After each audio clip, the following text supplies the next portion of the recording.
My parents raised my sister like a princess while I was nothing more than a servant. For 34 years, I cleaned her messes and funded her lavish lifestyle. They always told me I was pulled from the trash just to serve them. But on my sister's wedding day, the groom's father walked into the bridal suite and noticed a crescent-shaped birthmark behind my left ear. He secretly took my champagne glass and made an urgent phone call. The DNA test results would not just change my life completely, they would bring an absolute end to a multimillion-dollar megachurch empire. My name is Maya, and I am 34 years old. I work as a senior cyber fraud analyst tracking hidden assets and untangling complex financial webs for corporate clients. But to my adoptive family, I have always been nothing more than the hired help. Before I continue this story, let me know where you are watching from in the comments below. Hit like and subscribe if you have ever had to stand up to toxic relatives who underestimated your worth and tried to keep you hidden in the shadows. The air inside the bridal suite of Atlanta's most exclusive and obscenely expensive country club smelled heavily of imported white roses and spilled alcohol. I was currently on my hands and knees, scrubbing frantically at a fresh stain on a $10,000 hand-woven Persian rug. My adoptive sister Jada had just knocked over a full mimosa in a fit of manufactured panic over her bridal makeup. Instead of apologizing or asking for a towel, she simply pointed a manicured finger at the spreading orange puddle and commanded me to handle it. I scrubbed the delicate fibers of the rug with club soda and a white cloth, trying to prevent the stain from setting permanently. My knees ached against the hardwood floor beneath the rug. Jada sat in a plush velvet chair just inches away, admiring her reflection in a massive gilded mirror. She wore a custom silk wedding gown that cascaded around her like a waterfall of pearl white fabric. Without taking her eyes off her own reflection, Jada swung her leg out and deliberately kicked me hard in the shoulder. Her sharp heel dug into my collarbone, forcing me to stumble sideways and brace myself against the floor to keep from falling completely over. "Move your arm! Maya, you are blocking the natural light." Jada snapped, her voice dripping with the kind of entitlement that only came from a lifetime of being treated like royalty. "And stop breathing so loudly. You are throwing off my entire bridal aura with your heavy panting. I need positive energy today, not your depressing orphaned vibes ruining my moment." I bit the inside of my cheek, tasting the metallic tang of blood to keep myself from snapping back. I focused on the damp spot on the rug, applying more pressure to the cloth. I had spent my entire life swallowing my pride in these situations, knowing that any reaction would only bring worse punishment. As a forensic accountant, I spent my days analyzing data flows and uncovering the deepest, darkest secrets of fraudulent corporations. I was a master at finding discrepancies and putting together puzzles that others thought were impossible to solve. Yet when it came to my own family, I could never seem to decode the reason behind their relentless cruelty.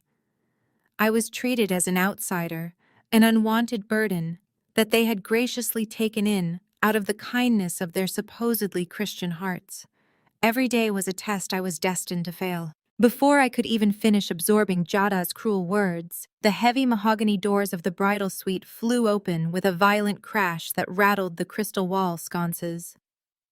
Vivian, my adoptive mother, and the formidable First Lady of the largest megachurch in Atlanta stormed into the room. She was wearing a custom-tailored emerald green suit and a wide-brimmed hat that screamed Southern black bourgeoisie. Her eyes locked onto me, instantly narrowing with a familiar mixture of disgust and absolute rage. She crossed the vast room in 3 long strides, her expensive designer heels clicking very sharply against the polished hardwood floorboards. Without a single word of warning, Vivian reached down and grabbed a fistful of my hair, yanking my head back so hard my neck popped. I gasped from the sudden blinding pain, but I refused to give her the satisfaction of crying out. She grabbed a damp, dirty towel from a nearby vanity cart and threw it directly into my face. The coarse fabric hit my cheek, leaving a smudge of makeup and spilled champagne across my jawline. "I did not pull you out of a dumpster 34 years ago so you could embarrass us in front of Atlanta's black elite." Vivian hissed, her voice a venomous whisper meant only for me. You exist in this family for one reason and one reason only, to make your sister shine. We gave you food when you had none. We gave you shelter when you were destined for the streets, and this is how you repay our endless generosity. Look at you crawling on the floor like the stray dog you are. Clean up this mess immediately, or you will be sleeping on a cot in the damp church basement again tonight, just like when you were a teenager. The room went dead silent save for the soft classical music playing from a speaker in the corner. Jada simply smiled, taking a delicate sip from her freshly poured glass of champagne, thoroughly enjoying the spectacle of my degradation. For 3 decades, this had been the dynamic. They pushed and I absorbed the impact. They demanded and I provided. But something fundamental inside me had shifted over the past few weeks. I was no longer the scared little girl desperate for a tiny shred of human affection from a cold woman who only ever viewed me as disposable property. I was a highly educated forensic accountant who spent my days dismantling the lives of white-collar criminals. I slowly reached up and pulled the dirty towel off my face. I did not look away from Vivian. I locked my eyes directly onto hers, refusing to cower or apologize. I slowly got up from the floor, dusting off my simple black bridesmaid dress. I stood tall, leveling my gaze with the woman who had made my life a living nightmare. I bought that Vera Wang dress for her with my own money, Vivian, I said, my voice dangerously calm and steady. Every single bead, every yard of silk was paid for by the salary I earn at a job you constantly belittle. The least she could do is hold her own glass without throwing a tantrum like a spoiled toddler. I will not scrub the floor for her today or ever again. Vivian's face contorted into a mask of pure, unadulterated fury. Her eyes widened and her chest heaved as she processed my blatant disrespect. "How dare you speak to me that way in this room?" she roared, raising her hand high into the air. I saw the heavy diamond rings on her fingers catching the light, preparing to strike my face with all the force she could muster. I did not flinch. I simply braced myself for the impact, ready to finally walk out of their lives the moment her hand made contact. But the slap never came. Before Vivian's hand could begin its downward arc, the suite doors swung open again, this time much more slowly. A tall, imposing figure stepped over the threshold, bringing an immediate and heavy silence to the room. It was Federal Judge Calvin Dubois, the groom's incredibly wealthy and fiercely respected father. He was a man whose reputation in the legal world and the elite social circles of the city was absolutely unparalleled. He possessed an overwhelming aura of quiet power that demanded immediate respect from absolutely everyone he encountered. Vivian froze instantly, dropping her hand and forcing a painfully bright and artificial smile onto her face. "Calvin, we were just having a small family disagreement," she lied, smoothly attempting to smooth down the wrinkles in her emerald jacket. "Just sisterly nerves before the big ceremony." Judge Calvin Dubois did not respond to Vivian. He did not even bother to look at her. He stopped dead in his tracks the moment he entered the room, his eyes locking entirely onto my face. The air in the room felt suddenly heavy, as if the atmospheric pressure had dropped entirely. He stood there paralyzed, staring at me with an intensity that made the hair on the back of my neck stand up. The heavy silver-handled luxury cane he used for his bad knee slipped from his grasp, clattering loudly against the hardwood floor. The sound echoed like a gunshot in the silent room, but he did not move to pick it up. He took a slow, trembling step toward me. His eyes darted across my features, studying the high structure of my cheekbones, the shape of my jaw, the exact shade of my eyes. He looked at me with an expression of profound recognition, mixed with absolute devastation. Then his gaze fell upon the left side of my neck. My hair had been pulled up into an elegant twist for the wedding, completely exposing the small crescent-shaped birthmark resting just behind my left ear. Calvin's face drained of all color. He looked as though he had just seen a ghost materialize in the middle of a crowded room. His breathing became shallow, and his hands began to shake visibly at his sides. He stared at that birthmark as if it were the answer to a question he had been asking his entire life. "Is everything all right, Judge Dubois?" Jada asked from her chair, her voice laced with confusion and a hint of annoyance that the attention was no longer entirely on her. Calvin blinked rapidly, seeming to pull himself back to reality with immense effort. He looked around the room, taking in Vivian, Jada, and finally me. Yes, he murmured, his voice sounding strangely hollow and thick with suppressed emotion. Yes, I apologize for the intrusion, ladies. I simply came to inform you that the photographers are ready for the bridal portraits in the conservatory. Please take your time. He bent down slowly to retrieve his fallen cane. As he straightened up, he stepped slightly closer to me. My half-empty champagne flute was resting on a small marble side table, right next to where I was standing. In one remarkably smooth and calculated motion, Calvin reached out and wrapped his large hand around the crystal stem of my glass. He did not ask for permission. He simply took it, picking it up by the rim where my lipstick had left a faint mark. "I will just clear this out of your way," he said quietly, offering me a look that I could only describe as desperate and searching. He turned and walked out of the bridal suite, pulling the heavy wooden doors shut behind him and leaving a dense cloud of confusion in his wake. I stood there bewildered by the strange encounter while Vivian immediately went back to scolding me for my messy appearance. But out in the long carpeted hallway of the country club, federal judge Calvin Dubois was moving with a frantic, purposeful energy. He walked briskly down the corridor, checking to ensure no one was watching him. He pulled a clear plastic evidence bag from the inner pocket of his tailored suit jacket and carefully slid my champagne flute inside, sealing it tight to preserve the DNA left on the rim. He pulled out his secure mobile phone and dialed a private number he knew by heart. He held the phone to his ear, his heart hammering against his ribs as he waited for the line to connect. When the voice on the other end answered, Calvin did not bother with pleasantries. "Get the private laboratory ready immediately." Calvin ordered, his voice low and vibrating with a mixture of terror and overwhelming hope. "Cancel whatever tests you are currently running and clear the schedule. I am bringing in a sample right now, and I need the results expedited faster than you have ever worked before. I need to know if the impossible has actually happened. I need a full genetic panel run tonight with absolute discretion. I just found a ghost. And if my suspicions are correct, the people who took her are going to pay with their freedom, their fortunes, and their miserable lives." The grand wedding reception was a blinding display of Atlanta wealth. Crystal chandeliers cast a very warm glow over 50 round tables draped in imported silk. The room was packed with the city elite politicians and old money socialites. Instead of sitting at table 4, where my name should have been, I was standing near the ice sculpture. Elijah had intercepted me right after the bridal suite incident. My adoptive father had shoved a catering uniform into my chest. He had cornered me in the service hallway, his voice a low, menacing hiss. He told me that if I wanted to act like an ungrateful wretch, I could spend the evening serving the people who actually mattered. He demanded I put on the apron. I complied, not out of fear, but because causing a scene would give them the excuse they needed to call church security. I wanted to stay close. I needed to watch them. I navigated the crowded ballroom, offering food to people who had known me my entire life, but now looked right through me. They saw the uniform, and I immediately became invisible. That was exactly how my adoptive parents wanted it.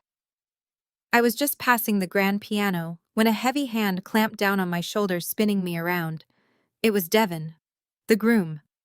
He stood there in his custom-tailored tuxedo, swirling a glass of vintage champagne. His groomsmen chuckled behind him, eager for a show. Devin had always hated me.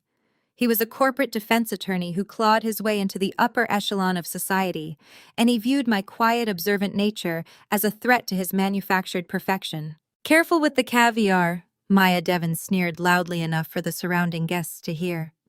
"That tray costs more than your annual salary. It would be a shame if you dropped it with those clumsy hands."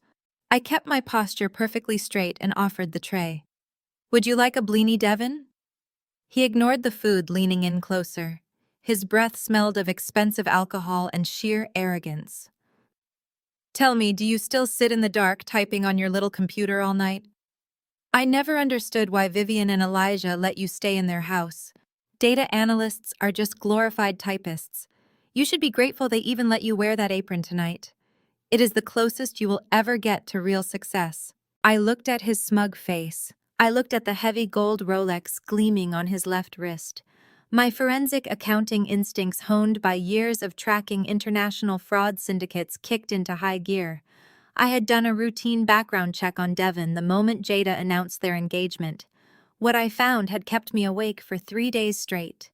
I had planned to keep it to myself, waiting for the right moment to strike. Devon just handed me that moment on a silver platter. I smoothly pulled a crisp white cocktail napkin from my apron pocket and handed it to him. "Actually, Devon," I said, my voice dangerously calm and perfectly level, "I am a cyber fraud investigator. I track hidden assets for a living. I do not just type, I follow the money. Like the series of offshore accounts in the Cayman Islands you have been using for the past 8 months." Devon's confident smile vanished instantly. His hand gripped the champagne flute so tightly, his knuckles turned white. I took a step closer, lowering my voice, so only he could hear the absolute destruction of his secret. "I know you have been funneling Jada's entire dowry into a shell company registered under your mother's maiden name to avoid declaring it on your prenuptial agreement. That is federal tax evasion, Devon. And that beautiful vintage Rolex on your wrist. I know you claimed it as a charitable write-off for a fictional nonprofit organization. It is quite fascinating what a glorified typist can find when she gets bored at night." Devon turned the color of ash. His mouth opened, but no words came out. The champagne flute trembled in his hand, spilling pale liquid onto his expensive shoes. He looked terrified. He knew exactly what I was capable of proving. "What are you talking about?" The sharp, shrill voice cut through the music. Jada marched up behind Devon, her heavy silk gown rustling against the marble floor. She had caught the tail end of our conversation, her eyes darting between Devon's pale, sweating face and my perfectly calm expression. Devon tried to recover, forcing a sickly smile. "Nothing, baby. Maya is just making up ridiculous stories." Jada glared at me.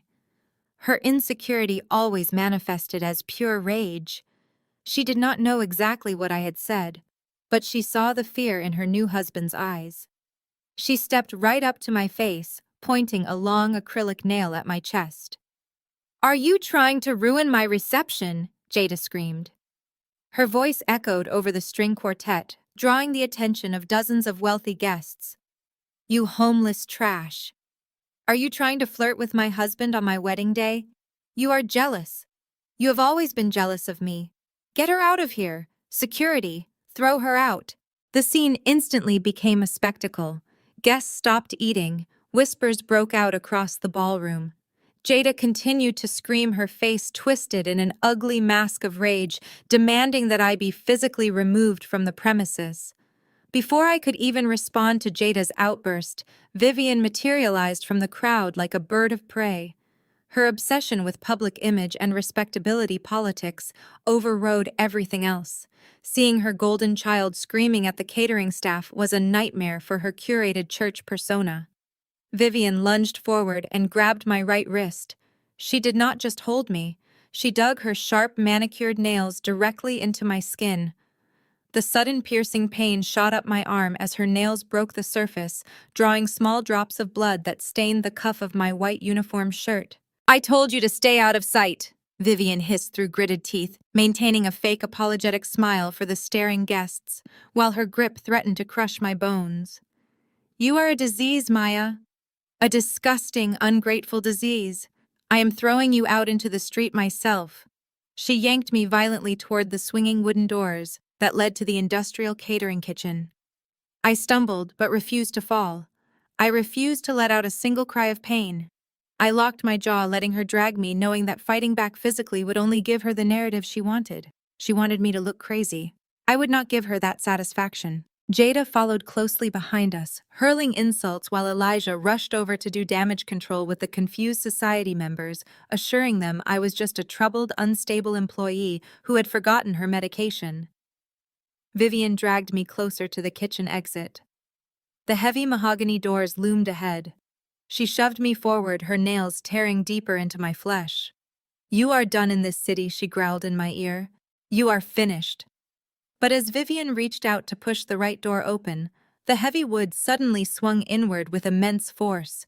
Vivian gasped, stumbling backward to avoid being hit. Standing squarely in the doorway was Federal Judge Calvin Dubois. He did not look like the polite father of the groom anymore.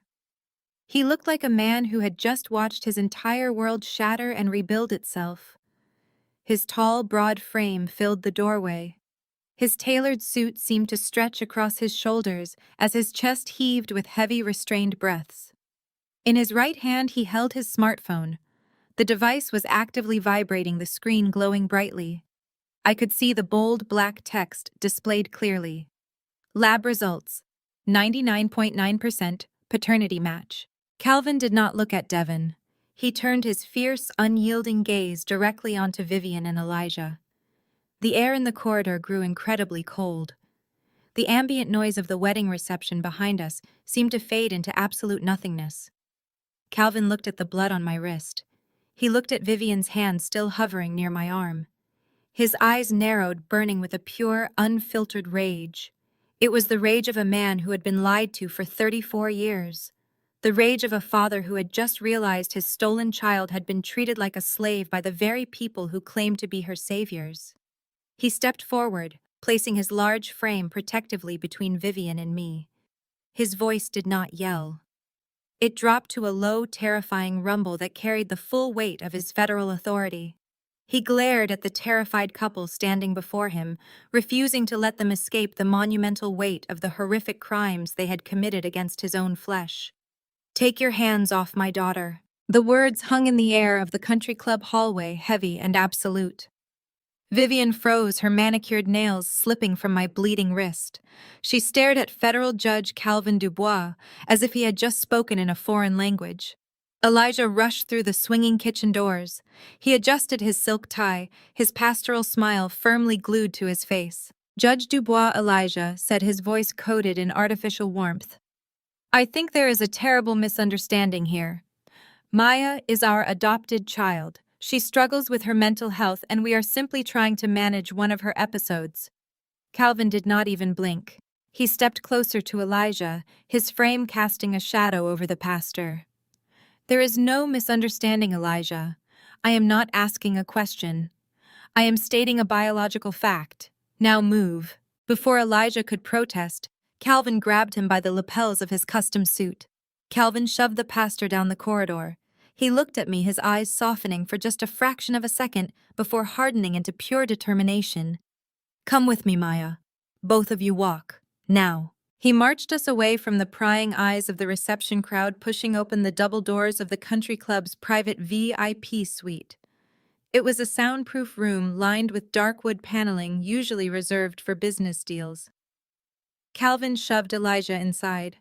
Vivian followed close behind her heels, clicking frantically. I walked in last, rubbing my injured wrist, my mind racing, trying to comprehend what Calvin had just said. "Daughter." The word echoed in my head, but I pushed the shock aside. I needed to remain analytical.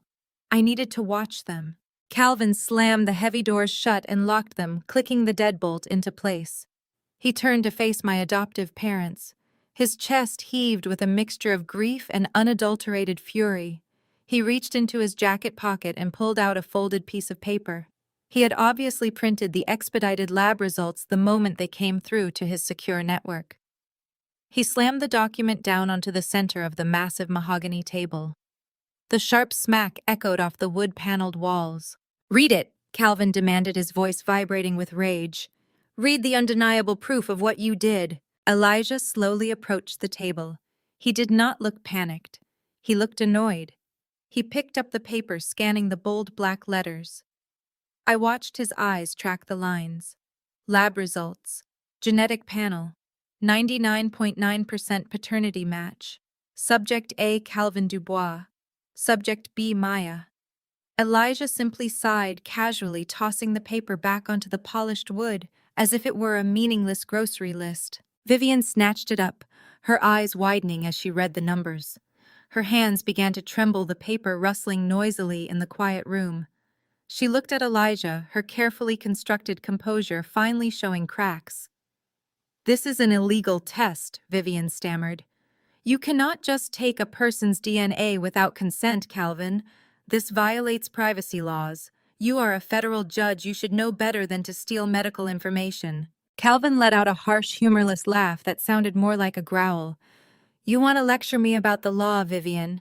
You want to stand there in your $1,000 suit and lecture me about what is legal after what you did to my family? He stepped so close to her that she was forced to back up against the leather sofa. 34 years ago, Calvin said, his voice dropping to a terrifyingly quiet register. 34 years ago, my late wife went into premature labor. We were terrified. We rushed to Atlanta Memorial Hospital, the exact same hospital where you, Vivian, worked as the senior administrator of the maternity ward. We trusted you. We trusted your doctors. My wife was in agonizing pain and they took her into an emergency delivery room. They made me wait outside. They made me sit in that freezing hallway for 6 hours. I watched Calvin's hands clench into fists, his knuckles turning stark white. When you finally came out, Calvin continued, tears brimming in his furious eyes, you looked me dead in the face and told me my daughter was stillborn. You told me she did not make it. You brought me a swaddled infant wrapped in a blanket and told me I could not hold her for too long because of hospital policy. You showed me a forged death certificate. My wife never recovered from that grief. She spent the rest of her life mourning a child that was not dead. She died of a broken heart because of you. He pointed a shaking finger at Vivian and then at Elijah. You stole my child. You told us she was dead and you took her. You falsified medical records, you abused your power as an administrator, and you made her your slave. You forced my daughter to serve your spoiled brat of a child while you paraded around this city acting like chosen people of God. You are monsters. The pieces of the puzzle slammed into place inside my mind. My analytical brain processed the data instantly. The missing early childhood records, the lack of baby photos, the way Vivian always reminded me that I owed them my life. I was not unwanted trash abandoned in a dumpster. I was stolen. I was the heir to the Dubois family and they had kidnapped me to use me as unpaid labor. Elijah did not break a sweat. He did not fall to his knees and beg for forgiveness. Instead, he adjusted his suit jacket and let out a dark, condescending laugh. It was the same laugh he used when he dismissed parishioners who could not afford to pay their mandatory tithes. You are hallucinating, Calvin, Elijah said smoothly, walking over to the private bar to pour himself a glass of sparkling water. Grief does terrible things to the mind. My wife and I did not steal anyone. Maya is a troubled orphan. We adopted her legally and out of the goodness of our hearts. She suffers from severe delusions, and clearly she has managed to drag you into her paranoid fantasies. That piece of paper means absolutely nothing. Anyone can print a fake lab report. Elijah reached into his inner pocket and pulled out a thick envelope. He placed it on the table next to the DNA results. He slid out a stack of documents. This is Maya's official adoption decree, Elijah said, tapping the papers with a manicured finger. As you can clearly see, she was born in a different state entirely. Louisiana, to be exact.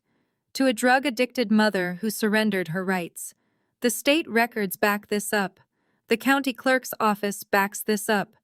Everything is heavily redacted for the privacy of the biological mother, but it is all perfectly legal and certified by a judge. I looked at the papers. I recognized the official seals, but I also knew how easily documents could be forged if you had enough money and influence in local government. Elijah had spent decades bribing officials and building his megachurch empire. Falsifying an adoption record in a neighboring state would be child's play for a man with his connections. Calvin slammed his fist on the table. Those papers are forged and you know it. I am bringing the FBI down on this entire church. I am having both of you arrested for kidnapping, fraud, and child trafficking.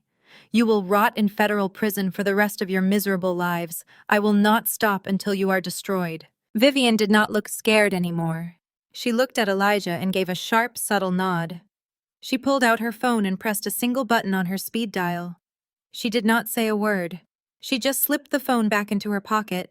Within seconds, the locked mahogany doors of the VIP suite clicked open. Vivian had overriding security access to the entire country club.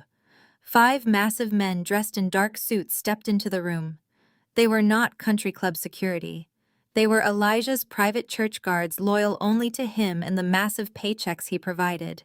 They completely outnumber Calvin. The judge was a powerful man, but he was in his late 60s and had a bad knee. The guards surrounded him instantly. Two of them grabbed Calvin's arms, pinning him back against the leather sofa. Elijah took a sip of his water and smirked. Judge or not, this is my city. The remaining three guards lunged toward me. I fought back, kicking and swinging my fists, but they were too strong. They forcefully restrained my arms, pulling a heavy cloth over my mouth to muffle my screams. They dragged me backward toward a hidden service elevator in the corner of the suite, forcing me inside and disappearing into the dark. The heavy cloth over my mouth tasted of industrial cleaner and stale sweat.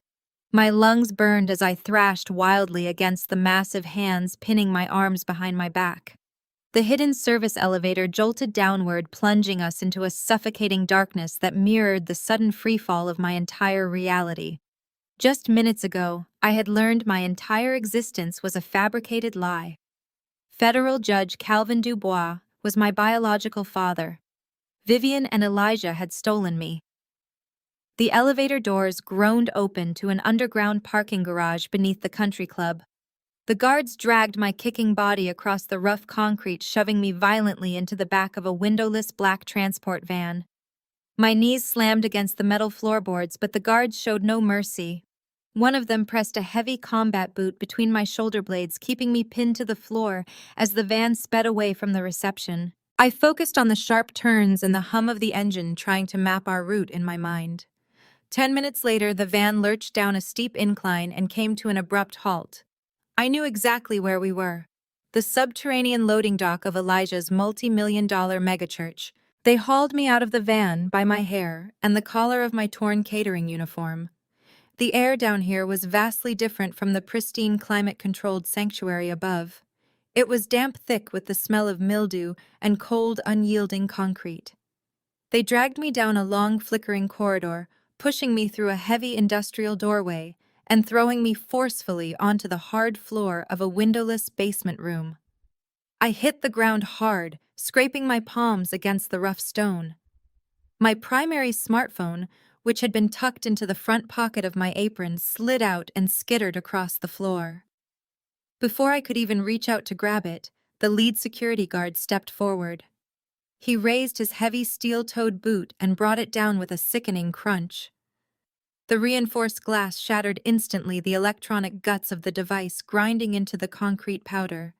He twisted his heel, ensuring the phone was completely, utterly destroyed. They wanted me isolated. They wanted me entirely cut off from Judge Dubois, from the FBI, from anyone who could validate the explosive truth that had just been uncovered in the VIP suite. The guards stepped back, forming a solid wall of muscle, as a sharp, rhythmic clicking echoed from the concrete stairwell just outside the room. Vivian descended the stairs with the slow, deliberate grace of a queen visiting a dungeon. She had removed her wide-brimmed hat, but her emerald green designer suit remained perfectly crisp. She stopped on the third step from the bottom, positioning herself so she could look down at me from a literal pedestal. The artificial lighting cast long, sinister shadows across her face, highlighting the cruel, absolute disdain in her eyes. I pushed myself up into a sitting position, refusing to cower on the floor. I looked at the woman who had demanded I call her mother for 3 decades, the woman who had fed me scraps, clothed me in Jada's discards, and constantly reminded me of my own supposed worthlessness. "You really thought you were clever today?" "Maya," Vivian said, her voice echoing coldly against the damp walls. "You thought you could finally humiliate my daughter and walk away unscathed. You thought that ridiculous piece of paper Calvin Dubois slapped on the table was going to somehow save you." I stared at her, keeping my expression completely devoid of emotion. "Why did you keep me, Vivian?" I asked, my voice raspy but steady. "If you hated me so much, if I was such a disgusting burden to this family, why did you not just drop me at an orphanage? Why fake a stillbirth and adopt me under a forged name?" Vivian let out a sharp, genuinely amused laugh. It was a terrifying sound, completely devoid of human empathy. "Oh, Maya, you always were a numbers girl," she said, stepping down one more stair. "You understand balance sheets and asset allocations. So let me explain this to you in a language your analytical brain will fully comprehend.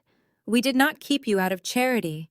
We kept you because you were the most lucrative investment we ever made. Vivian crossed her arms over her chest, looking at me with predatory satisfaction. Your biological mother, Calvin's late wife, came from a tremendously wealthy family. When she was pregnant, they set up an ironclad trust fund for her unborn child. $30 million, Maya.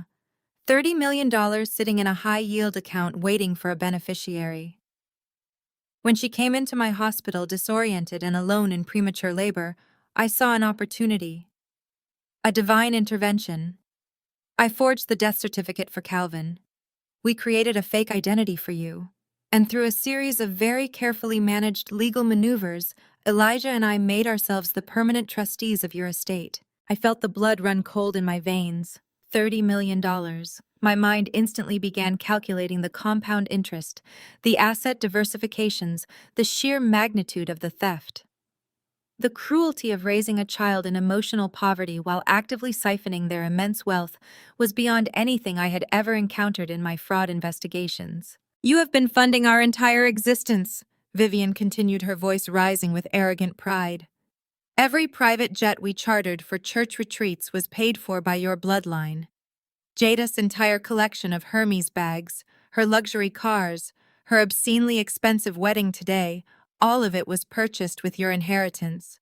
This massive church empire that Elijah built from the ground up. The crystal chandeliers, the broadcast equipment, the political bribes that keep us untouchable. You funded it all, Maya. You are nothing but a walking ATM. We fed you scraps from the very table you paid for, and you thanked us for it. I looked at the woman who had orchestrated my lifetime of misery. The sheer scale of the financial and emotional fraud was staggering. You will never get away with this, I said, my voice cold and hard. Calvin knows. He will tear your church apart brick by brick. The FBI will freeze every account you have. Vivian smiled, a chilling, terrifying smile. Calvin Dubois is a grieving old man with a fake piece of paper, she sneered. By tomorrow morning, he will look like a raving lunatic, trying to claim a dead child is alive. And as for you, you will not be talking to the FBI or anyone else. Do you want to know what happens tomorrow, Maya? Tomorrow morning, I am having our private doctors sign off on a mandatory psychiatric hold. We are going to have you legally committed to a private mental health facility far away from Atlanta. You will be heavily medicated, diagnosed with severe delusions, and kept in a padded room. Elijah and I will be granted permanent legal conservatorship over you due to your tragic mental decline. We will maintain absolute control over the trust fund forever. You will vanish, Maya, and no one will ever believe the crazy orphan girl who thinks she is a federal judge's daughter. Vivian turned away, her emerald suit catching the dim light one last time. She gestured to the guards. The massive men stepped out of the room, pulling the heavy steel door shut behind them. I heard the grinding of a heavy industrial deadbolt sliding into place, followed by the sharp click of an electronic keypad lock. Then the lights went out. The pitch-black darkness was absolute and instantaneous. The heavy steel door cut off all sound from the outside world. The air grew immediately colder. Vivian had left me in the dark to break my spirit.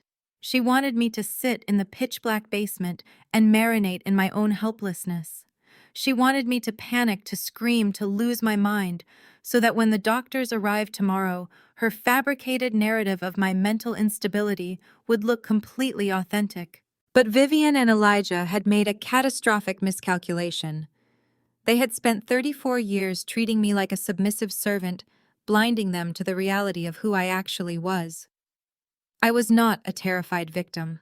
I was a senior cyber fraud analyst who spent my life hunting down arrogant white-collar criminals who thought they were untouchable. I sat in the absolute darkness, slowing my breathing and regulating my heart rate. I listened intently, waiting until the faint, muffled vibrations of their footsteps completely faded away into the concrete ceiling above. Once I was certain I was entirely alone, I moved. I reached down to my right leg, pulling up the hem of my ruined catering uniform. I ran my fingers along the inner lining of my tall leather boot. With a swift, precise tug, I ripped open a concealed Velcro seam I had sewn in years ago. I reached inside the hidden compartment and pulled out two highly specialized tools. The first was a backup smartwatch heavily modified with a custom operating system that I used for covert penetration testing. The second was a high-capacity military-grade encrypted USB drive. I strapped the watch to my wrist, powering it on. The small digital screen cast a faint blue glow, illuminating my bruised hands and the cold concrete walls. I pulled up my custom network scanning interface, watching the screen populate with data packets. My adoptive parents had locked me in the church basement because it was secure and soundproof. But they had completely forgotten the architectural layout of their own multi-million-dollar facility. The basement was directly below the administrative wing. I stared at the glowing blue screen on my wrist, a slow, predatory smile spreading across my face. You shouldn't have locked a cyber fraud analyst in the same building as your master's servers, I whispered into the darkness. I tapped the screen, running a brute force script against the megachurch's embarrassingly weak internal Wi-Fi firewall. It bypassed their amateur security protocols in less than 12 seconds. The network locked in, giving me direct, unfettered access to the central nervous system of Elijah's entire criminal empire. The network locked in, giving me direct, unfettered access to the central nervous system of Elijah's entire criminal empire. I crouched on the freezing concrete floor, my back pressed flush against the damp cinderblock wall of the subterranean church basement. The ambient blue glow from my modified smartwatch illuminated the dust motes dancing in the stagnant air. I had bypassed their primary firewall with embarrassing ease.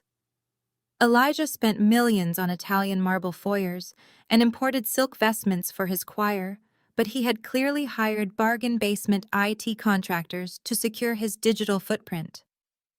The network architecture was a disorganized labyrinth of unpatched servers and default administrative passwords.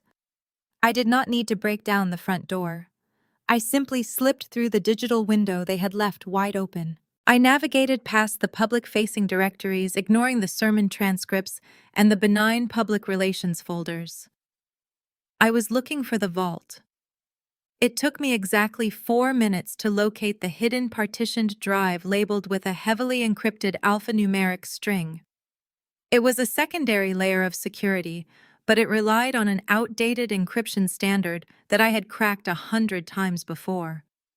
I launched a rapid dictionary attack cross-referencing the cipher with known variables related to Elijah's personal life. The lock shattered on the fourth attempt. I connected my encrypted military-grade USB drive to the proprietary port on my watch and initiated the data transfer. The files began to pour in. I watched the raw data cascade across the tiny screen, parsing the information in real time. The sheer volume of documentation was staggering. I found the initial shell company immediately. It was registered in Delaware, completely obfuscated behind layers of proxy directors. But the routing numbers did not lie.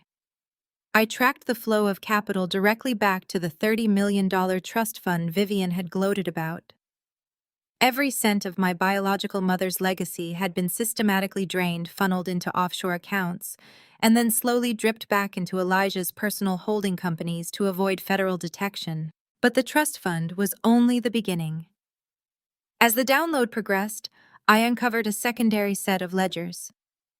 These were not related to my inheritance. These were the operational accounting books for the megachurch itself. I opened a massive spreadsheet detailing the weekly tithes and offerings. Elijah presided over a congregation of nearly 20,000 people. The majority of them were hard-working class individuals from the poorest sectors of the Black community. I saw records of electronic transfers from elderly widows on fixed incomes, single mothers working double shifts, and desperate families who had been manipulated into believing that giving the church their last dollar would secure them a divine financial blessing. I tracked the outbound routing of those sacred donations. The funds did not go toward the promised community outreach programs. They did not fund the youth center Elijah bragged about on television. The money was being systematically embezzled. I traced a massive recurring outbound payment. Millions of dollars were being wired to a holding company based out of Nevada. I dug deeper, cracking the corporate registry for the holding company. It was a front for a major Las Vegas casino syndicate. The realization hit me with the force of a physical blow. Devin. I had seen his financial footprint during my initial background check, but I had only scratched the surface. Devin was not just a successful corporate defense attorney. He was a degenerate gambler with crippling, catastrophic debts. Elijah was actively bleeding his own vulnerable congregation dry to pay off the dangerous men who were threatening his new son-in-law. He was using the tithes of the desperate to keep Devin's kneecaps from being shattered by casino enforcers. And it did not stop with Devin. I found an entirely separate ledger dedicated exclusively to Jada. My adoptive sister had never worked a day in her life, yet her credit card statements showed monthly expenditures that rivaled the GDP of a small island nation. The church's discretionary funds were being directly routed to Parisian fashion houses, luxury car dealerships, and private jet charter companies. Jada's extravagant lifestyle, her diamond watches, her imported silk wedding gown, the caviar currently being served upstairs. It was all paid for by the sweat and tears of a congregation that trusted Elijah with their salvation. A cold, absolute fury settled into my bones. This was no longer just about my stolen life. This was a massive organized criminal conspiracy preying on the most vulnerable members of society. The download progress bar on my watch hit 100%. I safely ejected the encrypted USB drive and slid it back into the hidden compartment of my leather boots, sealing the Velcro tight. I had everything I needed to destroy them all. But I could not stay in this basement. I could not wait for Calvin Dubois to convince local law enforcement to intervene. I needed to get this physical drive to a secure FBI field office immediately. I stood up in the pitch-black room. My eyes had somewhat adjusted to the darkness, but it was still impossible to see more than a few inches in front of my face. I extended my arms, walking slowly, carefully, feeling along the damp concrete walls. I traced the perimeter of the room, my fingers brushing against exposed pipes and rough stone. About halfway down the back wall, my hand bumped into a heavy cylindrical metal object mounted on a rusted bracket. A fire extinguisher. It was old, heavy, and solid steel. I unlatched the extinguisher from the wall, gripping it with both hands. I felt a faint draft of cool air brushing against the top of my head. I reached up. High on the wall near the ceiling was a small rectangular ventilation window leading out to street level. It was covered by a thick, rusted iron grate designed to keep out rodents and trespassers. It was my only way out. Only way. I felt around the floor near the wall, discovering a stack of heavy wooden crates, likely used for storing extra hymnals or catering supplies. I dragged two of the crates directly under the window, stacking them to create a makeshift platform. I climbed up, balancing precariously in the dark. The grate was bolted into the masonry, but the concrete surrounding the bolts felt crumbling and compromised by years of water damage. I hoisted the heavy steel fire extinguisher over my shoulder. I took a deep breath, bracing my stance on the wooden crates. I swung the heavy cylinder forward, smashing it directly into the center of the iron grate. The deafening crash echoed like a gunshot in the confined space, sending a shockwave up my arms.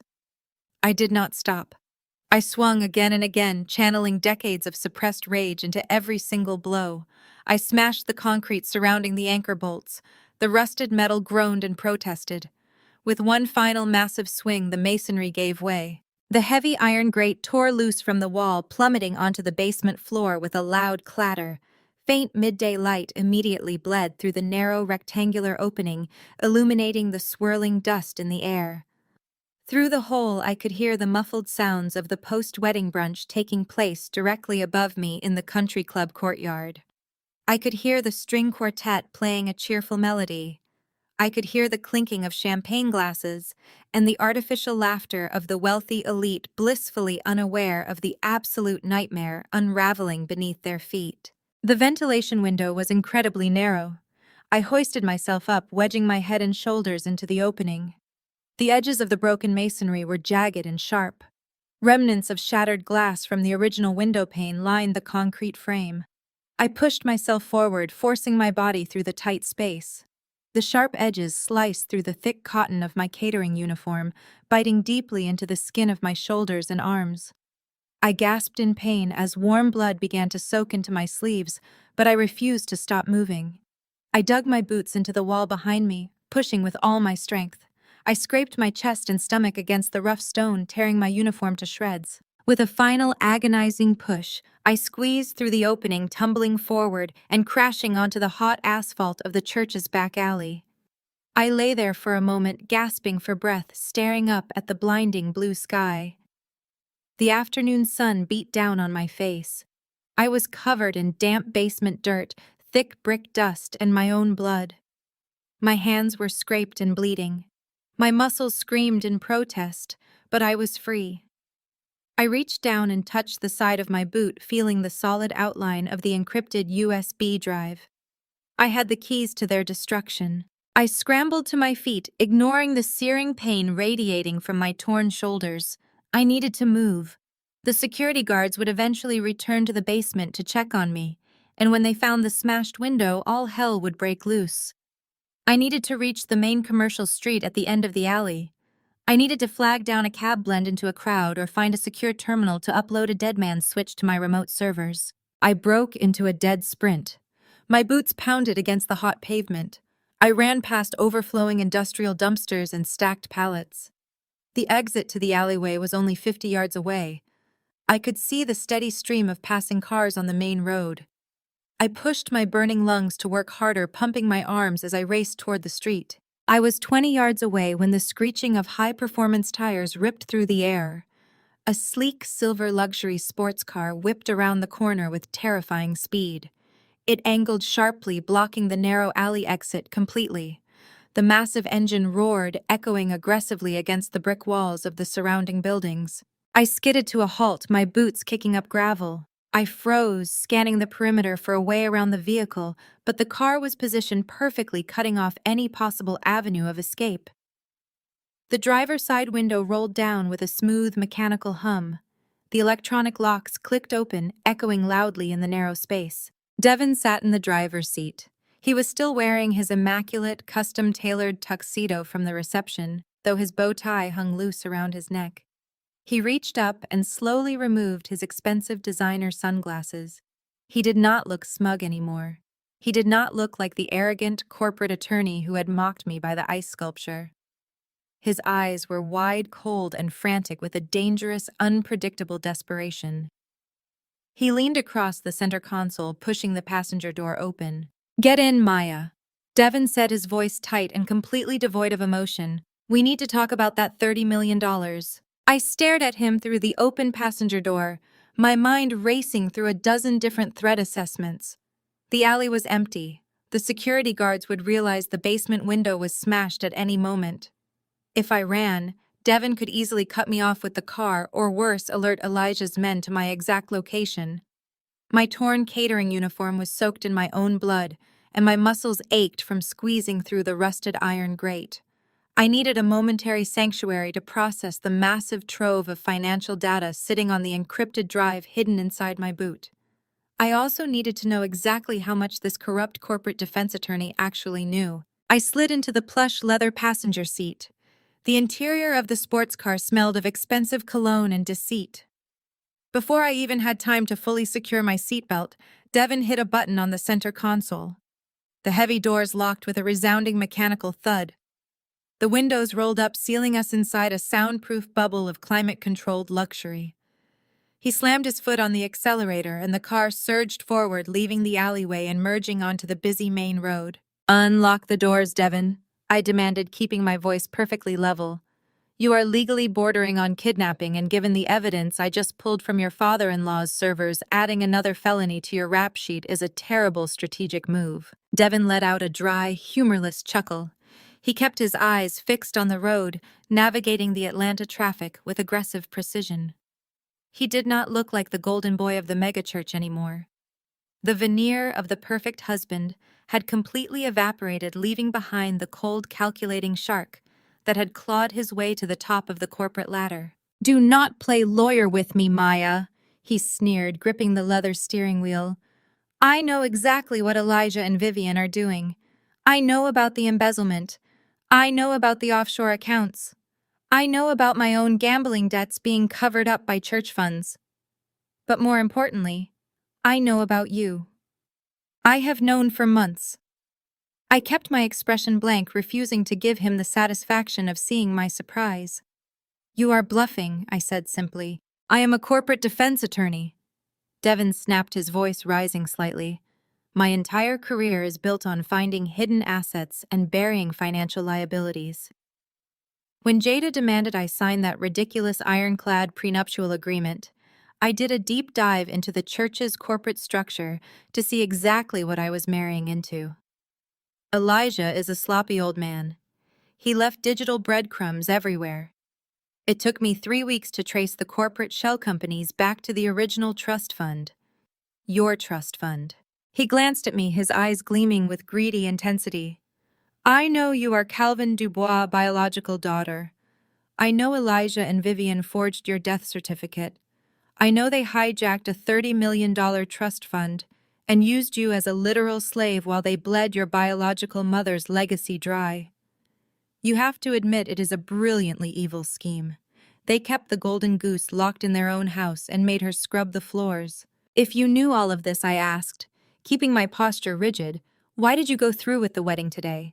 Why marry Jada if you knew her entire life was funded by stolen money? Devon let out a bitter laugh.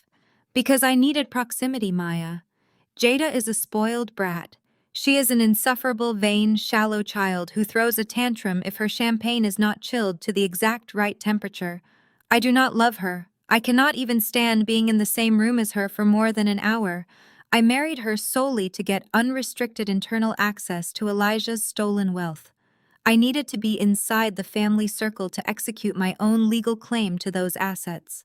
I was planning to slowly siphon the funds into my own accounts over the next 5 years. The sheer audacity of his greed was staggering. Devon had knowingly married into a family of kidnappers and embezzlers just to get his hands on my stolen inheritance.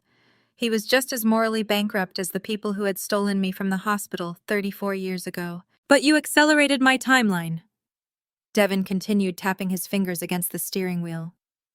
When you confronted me by the ice sculpture about the Cayman Islands accounts and my charitable write-offs, I realized you were not just a glorified typist. I realized you were actually digging into the financials. And if you were digging, it was only a matter of time before you found the trust fund. I had to pivot. So what is your grand pivot, Devon? I asked, my tone laced with heavy sarcasm. Are you going to drive me to the police station? Are you going to hand over the evidence of your own complicity in exchange for immunity? Devon hit the brakes, stopping the car at a red light. He turned to face me, his expression deadly serious. I am offering you a business transaction, Maya, a mutually beneficial partnership. I stared at him, waiting. I will annul the marriage right now, Devon stated, his voice dropping to a conspiratorial whisper. I will drive away from this reception and completely invalidate the union. Jada means absolutely nothing to me. Furthermore, I will use my legal expertise to help you put Elijah and Vivian behind bars. I know every judge in this district. I know exactly how to structure the evidence to ensure they get maximum federal sentences for kidnapping and wire fraud. I will hand you your freedom and your revenge on a silver platter. He leaned closer, his expensive cologne turning my stomach. But you have to cut me in for 50% of the trust fund. Give me $15 million and you get your life back. If you refuse, I will drive you straight back to Elijah's security team. I will help them expedite your psychiatric commitment, and I will gladly take my cut directly from Vivian once you are locked away in a padded cell. 15 million, Maya. That is the price of your freedom. I looked at his desperate, greedy face. He actually thought I was helpless. He actually thought he had the upper hand because he controlled the door locks. He did not realize I had spent the last decade hunting men exactly like him. Men who thought their expensive suits and law degrees made them invincible. I needed him to explicitly state his intentions on the record. I needed the digital bullet that would end his career forever. I feigned a look of terrified consideration. I lowered my gaze, making my shoulders slump slightly, as if the weight of his threat was crushing my resolve. I brought my right hand up to rest near my chest, subtly brushing my fingers against the face of my modified smartwatch. With 2 quick, undetectable taps, I activated the hidden audio recording application. The tiny microphone embedded in the casing began capturing pristine high-definition audio. $15 million? I said, my voice trembling, perfectly playing the role of the broken victim. You want me to give you half of my biological mother's legacy, the money she left for me before she died. It is a small price to pay for your freedom, Devin replied eagerly, sensing my apparent surrender. You get 15 million. I get 15 million. We both walk away rich and Elijah goes to federal prison. It is a win-win. I looked up at him, ensuring the watch was angled perfectly toward his mouth. You would really do that? I asked, letting a note of incredulous disbelief slip into my voice. You just stood at an altar 3 hours ago and swore your life to Jada in front of a federal judge. You would sell out your wife 24 hours after the wedding just to get your hands on my money. Devin scoffed, waving his hand dismissively.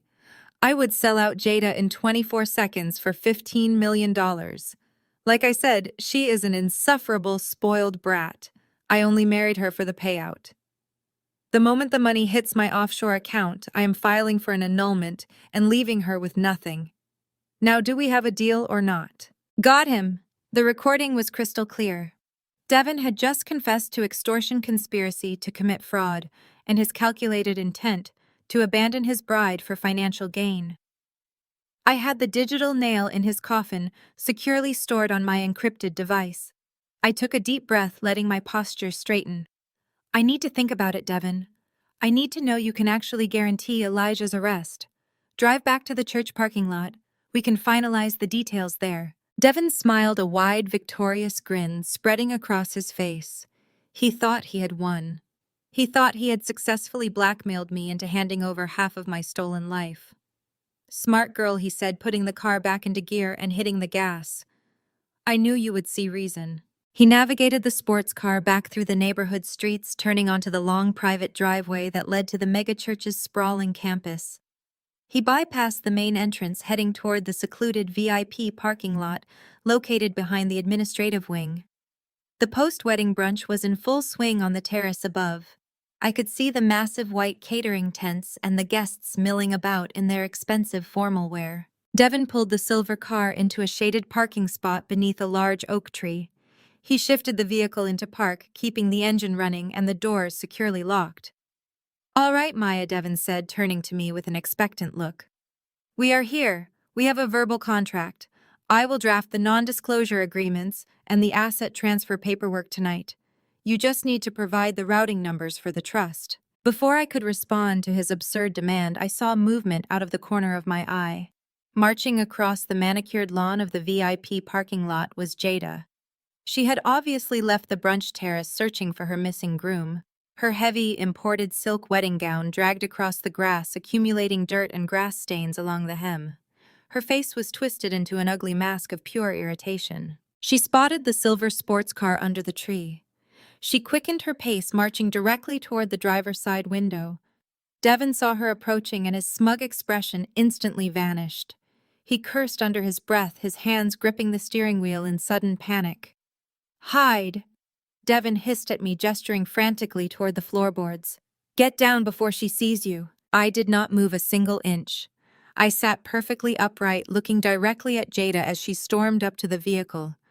She expected to see Devin taking a private phone call. She expected to see her new husband securing another business deal.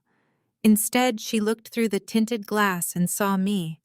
She saw the girl she had mocked her entire life sitting in the passenger seat of her husband's luxury car.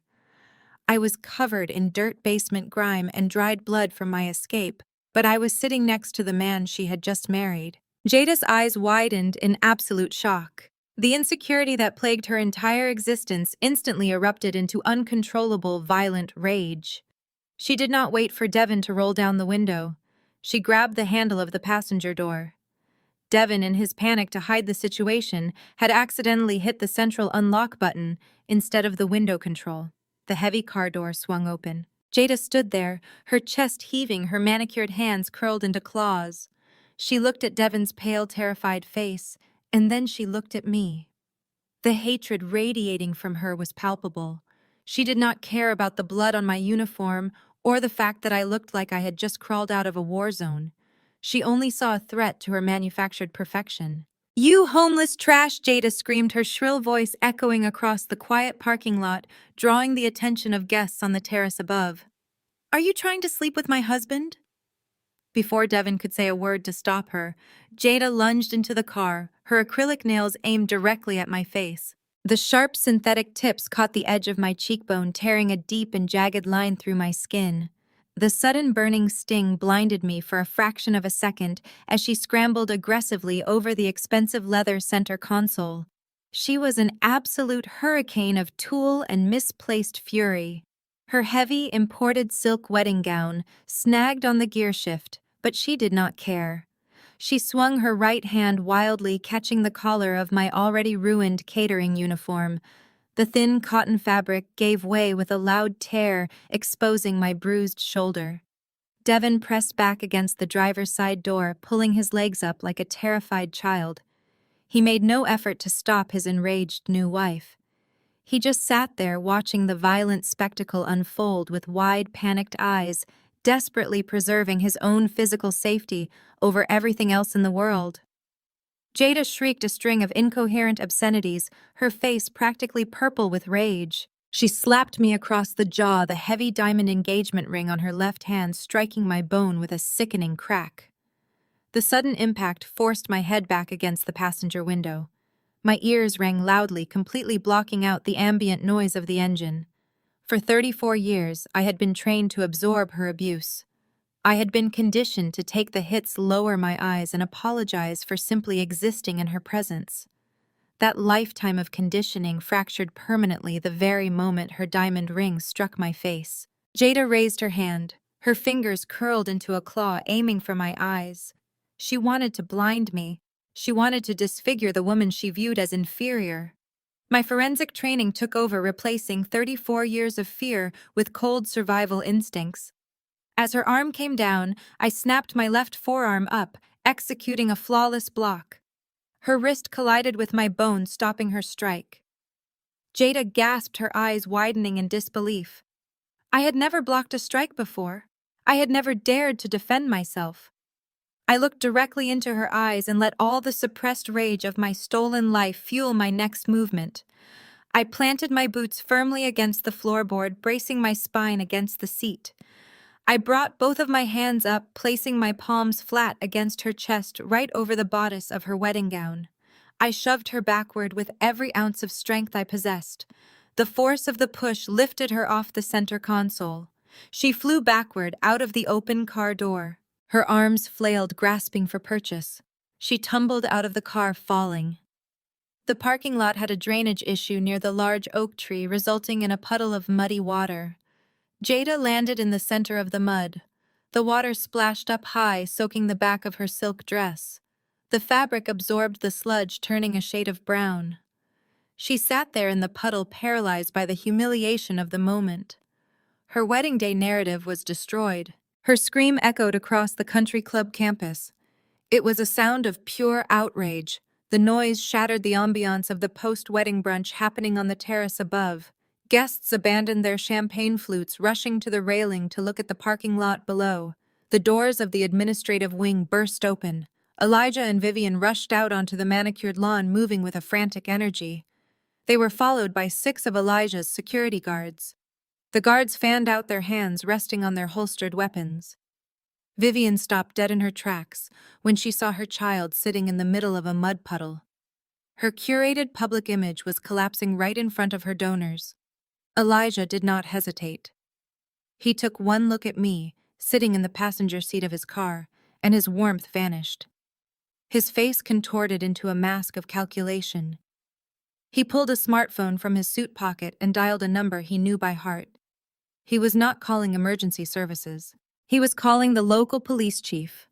I knew from the financial ledgers sitting in my boot that Elijah had been heavily bribing this police chief for over a decade, funneling cash into offshore accounts, to ensure the megachurch's immunity from laws. Elijah spoke rapidly into the phone, his voice commanding. He demanded action, utilizing his purchased influence to crush the threat I posed to his stolen empire. To him, I was a problem to be eliminated swiftly and brutally, before the wedding guests realized the devastating truth hiding right beneath his holy facade. The response time was fast. Barely 3 minutes had passed before the wailing sirens pierced the quiet afternoon air. 2 local police cruisers aggressively jumped the curb, tearing across the manicured grass of the VIP parking lot and skidding to a halt mere inches from Devon's sports car. 4 officers leapt out of the vehicles, their hands hovering dangerously over their service weapons. Vivian instantly shifted into a theatrical masterclass of maternal distress.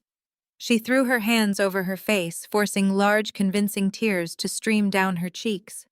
She ran toward the lead officer, pointing a trembling, manicured finger directly at me. Officer Vivian wailed, her voice projecting loud enough for the terrace guests to hear clearly. "This deranged woman just viciously attacked my pregnant daughter. She tried to brutally murder her, and then she tried to steal my son-in-law's luxury vehicle. She is completely unstable and highly dangerous." The lie about the pregnancy was a brilliant, calculated escalation designed to immediately trigger a violent police response. It worked flawlessly. The officers did not ask a single question. They did not attempt to assess the situation or speak to Devon, who was still cowering silently in the driver's seat. 2 massive officers lunged forward, grabbing my bruised arms and yanking me violently out of the passenger seat. They slammed me face first onto the hot metal hood of the silver sports car. The impact knocked the wind completely out of my lungs. My broken ribs screamed in agonizing pain. They wrenched my arms behind my back, twisting the jagged cut on my face. The officers roughly patted me down, ignoring my pained gasps as they searched my torn catering uniform. I focused all my mental energy on keeping my right leg perfectly still, desperately hoping they would not search the inner lining of my leather boot, where the encrypted USB drive holding $30 million of damning evidence remained hidden. Elijah stood a few feet away, wrapping a protective arm around Vivian's shoulders. He looked down at me with a smug, victorious sneer. He believed he had won. He believed his vast web of corruption and bribery had successfully neutralized the threat. The officers grabbed my shoulders, preparing to shove me forcefully into the cramped back seat of the waiting police cruiser. I braced myself for the dark reality of a corrupt jail cell, but before they could move me, a deafening coordinated roar of heavy engines echoed from the main driveway. A massive convoy of 5 identical black armored SUVs swerved violently into the VIP parking lot.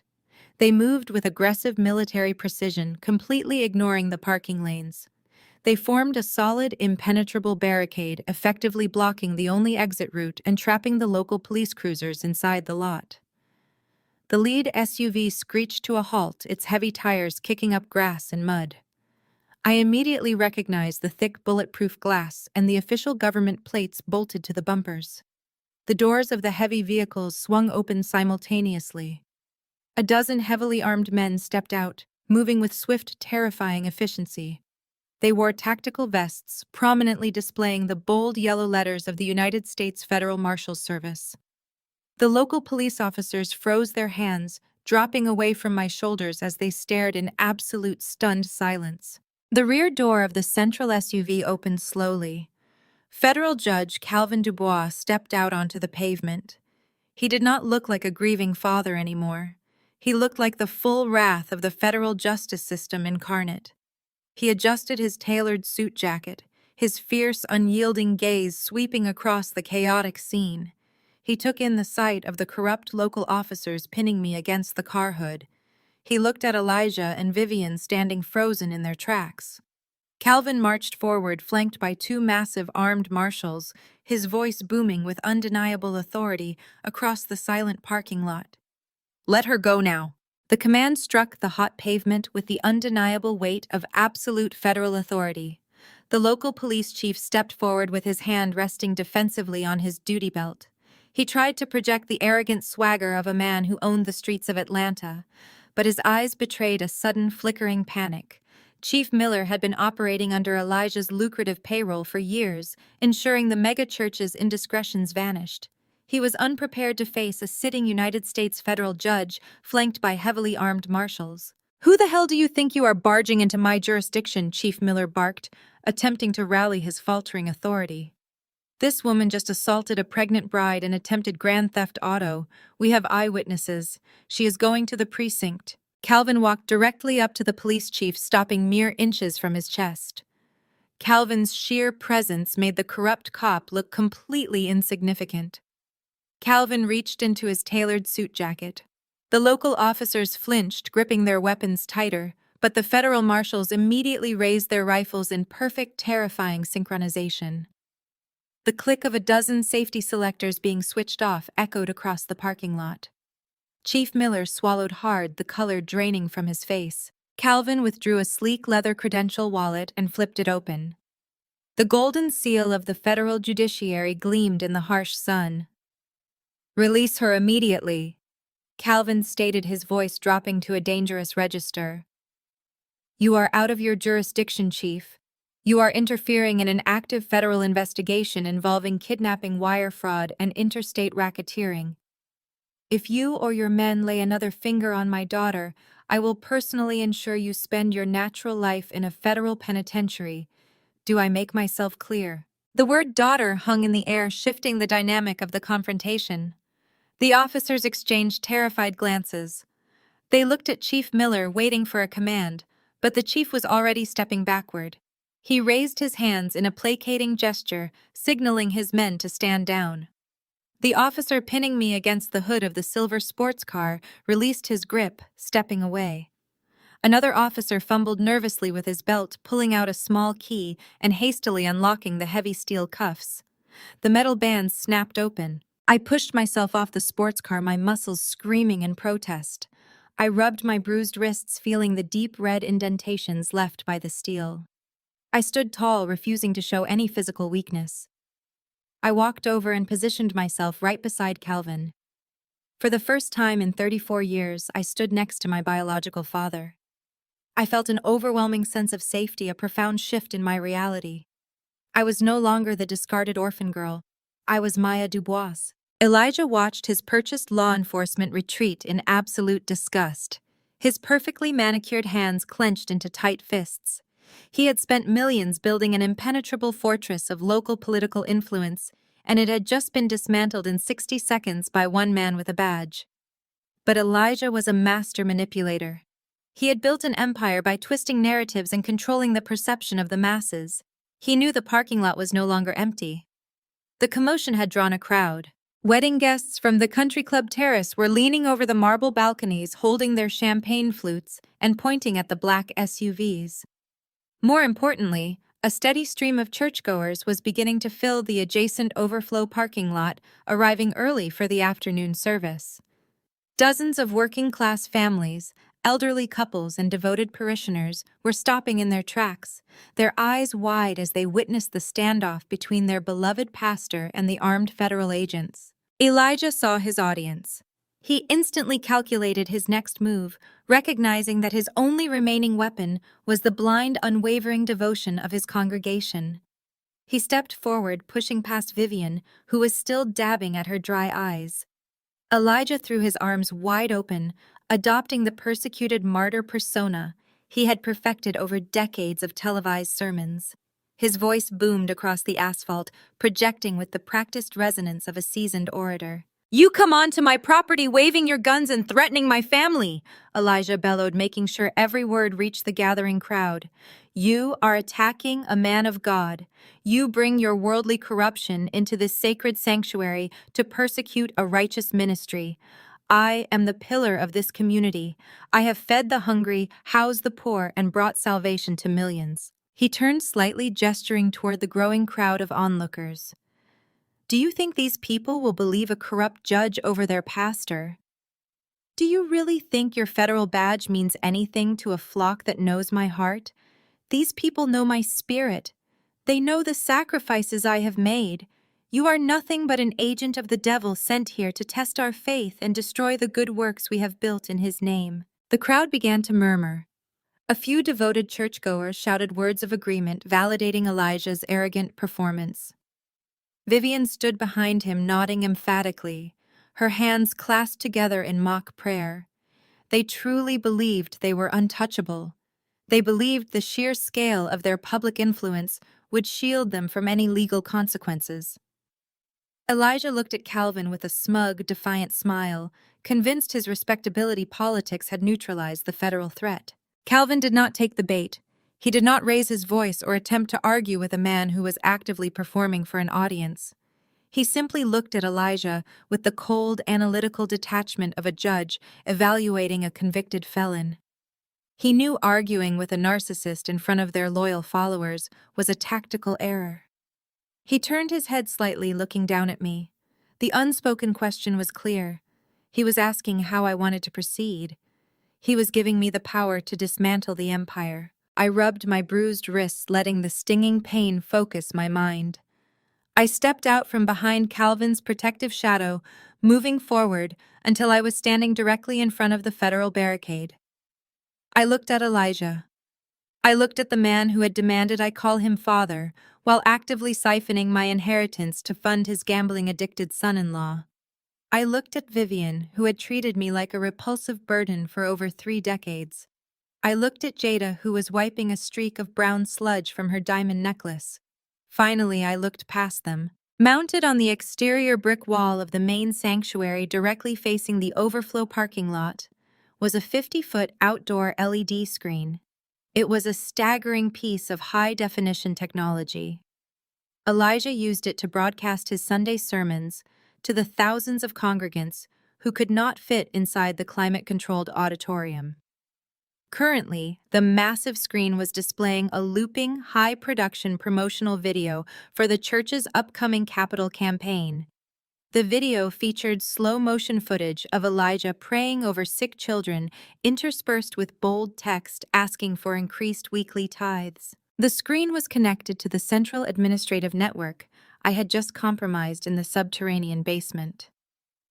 I had full administrative access to their entire digital infrastructure sitting right on my wrist. I had the raw financial ledgers, the offshore banking routing numbers, and the casino wire transfers. I had the undeniable proof that their beloved pastor was systematically bleeding them dry to fund a criminal lifestyle. Elijah thought his words were his greatest weapon. He thought his charismatic voice could drown out the truth.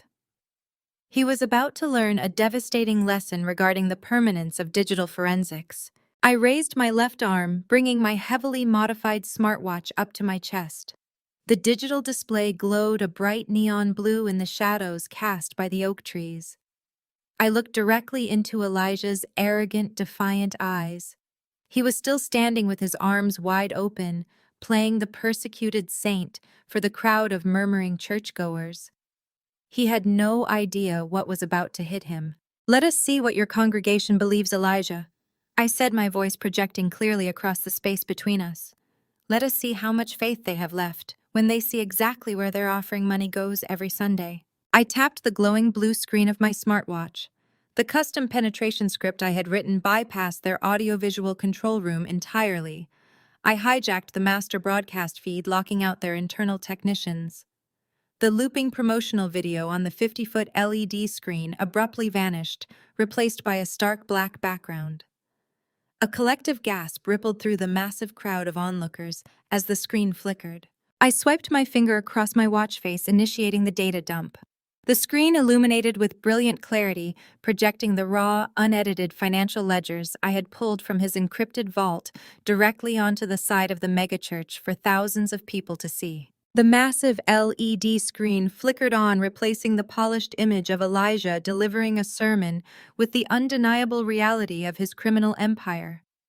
High-resolution bank statements, wire transfer confirmations, and offshore account balances filled the 50-foot display in blinding white and red text. The harsh light washed over the sea of arriving churchgoers, illuminating their sudden confusion. I had engineered the script to spotlight the exact routing pathways, demonstrating how everyday donations were siphoned out of local accounts and funneled directly into dummy corporations. The sheer visual magnitude of the financial theft hung heavy in the thick air. For a brief second, a suffocating silence paralyzed the entire parking lot. Hundreds of devoted followers stood absolutely frozen, trying to comprehend the scrolling columns of stolen money projecting against the brick facade of their sacred sanctuary. I knew the digital evidence was overwhelming, but it needed context to break through their deeply ingrained conditioning.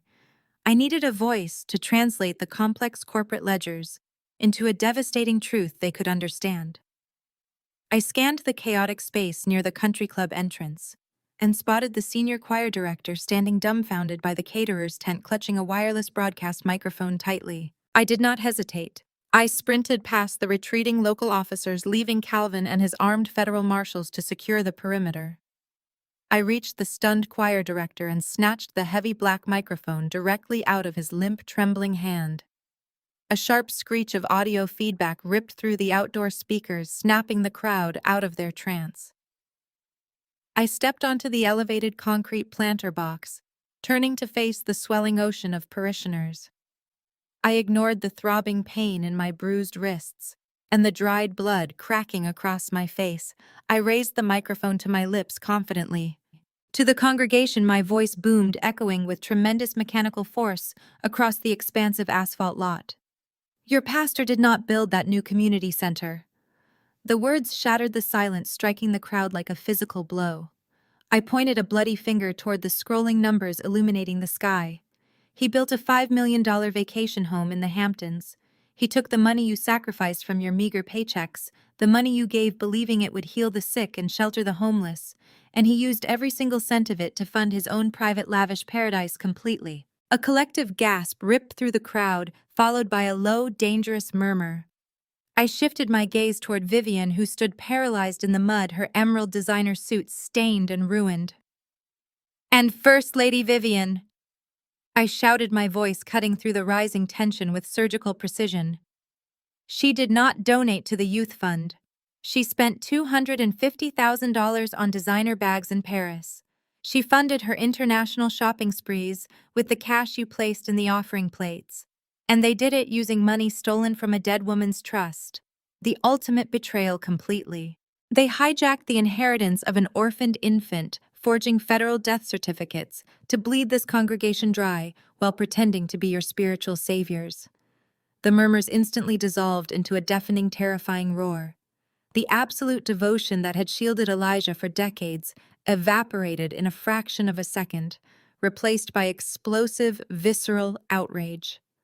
Hundreds of churchgoers began to shout, pushing aggressively against the velvet ropes, separating the VIP section from the main lot. The untouchable facade of Elijah and Vivian shattered completely, leaving them exposed to the furious wrath of the very people they had ruthlessly exploited for years. Elijah panicked. The smooth, arrogant confidence of the megachurch pastor vanished entirely as he watched his loyal flock turn into an enraged mob. He stepped frantically toward the heavy iron barricades, raising his hands in a desperate, futile gesture. "Please, my brothers and sisters," he pleaded into the empty air, his unamplified voice completely swallowed by the screams of the betrayed crowd. "This is a digital deception created by the enemy to test our unyielding faith. We are under spiritual attack. You must not believe these fabricated lies." He was sweating profusely, his eyes darting around, searching for immediate escape. But his words meant nothing against the 50-foot projection of his own greed. The congregation pointed furiously at the screen, watching real-time ledgers connect their weekly tithes directly to Elijah's private jet fuel expenses and Devon's Las Vegas casino debts. The evidence was irrefutable, and the crowd was surging forward with violent intent. The remaining private security guards realized they were hopelessly outnumbered and began retreating, leaving the pastoral family completely defenseless. Vivian assessed the tactical nightmare surrounding her. The federal agents blocked the main exit, and an angry mob was seconds away from tearing the barricades apart. She recognized that their entire kingdom had been annihilated in less than 3 minutes, but her extreme narcissism refused to accept absolute defeat. In a frantic, blind panic, Vivian dropped to her knees right in the center of the muddy puddle. She dug wildly into her oversized designer handbag, throwing compact mirrors and expensive lipstick onto the wet asphalt. Her shaking hands finally emerged, clutching a thick manila envelope. She ripped the paper seal open, pulling out a crisp, heavily embossed legal document. Her survival instinct overrode any sense of rational thought as she clutched the papers incredibly tightly now. Lies Vivian screamed, her voice shrill and hysterical, cracking under the immense pressure of the collapsing empire. We have a signed will from Calvin's late wife, explicitly naming us as the sole guardians and beneficiaries. She stood up, waving the document frantically at the advancing federal marshals. You cannot touch us. We are the legal guardians. She entrusted the estate to us before she died, and everything we did was entirely lawful. We followed the strict guidelines of this legally binding contract. You are completely out of line, and this federal harassment is a violation of our basic civil rights. She thrust the forged paperwork forward, presenting it as an impenetrable magical shield against the federal agents and the roaring crowd. Vivian genuinely believed her fraudulent legal foundation was strong enough to withstand the devastating reality crashing down around her. She stood there breathing heavily, her chest heaving with white-knuckled desperation, convinced she had just played the ultimate trump card. She thought a piece of paper signed by a dead woman would somehow negate the 50-foot-tall digital ledgers, proving her massive embezzlement scheme. I slowly lowered the heavy black microphone, letting it drop to my left side. I stepped down from the concrete planter box, walking deliberately toward Vivian. I ignored the screaming crowd and the armed marshals, focusing entirely on the crisp white document shaking in her manicured hands. I felt a slow, cold, predatory smile spread across my bruised face. I had spent my entire adult life hunting down arrogant white-collar criminals who thought their fabricated paperwork made them completely bulletproof. They always made the exact same fatal mistake. They always forgot that the digital footprint never lies. I stepped closer, zeroing in on the legal document she was holding like a desperate lifeline. I tilted my head, feigning a look of intense curiosity, as I studied the crisp black ink and the official notary seals stamped across the bottom of the page. The sheer audacity of presenting a 34-year-old forgery to a sitting federal judge was absolutely staggering. I remained entirely silent, letting her bathe in her false, hysterical confidence. I raised my left arm, turning my smartwatch so the neon blue display illuminated the narrow space between us.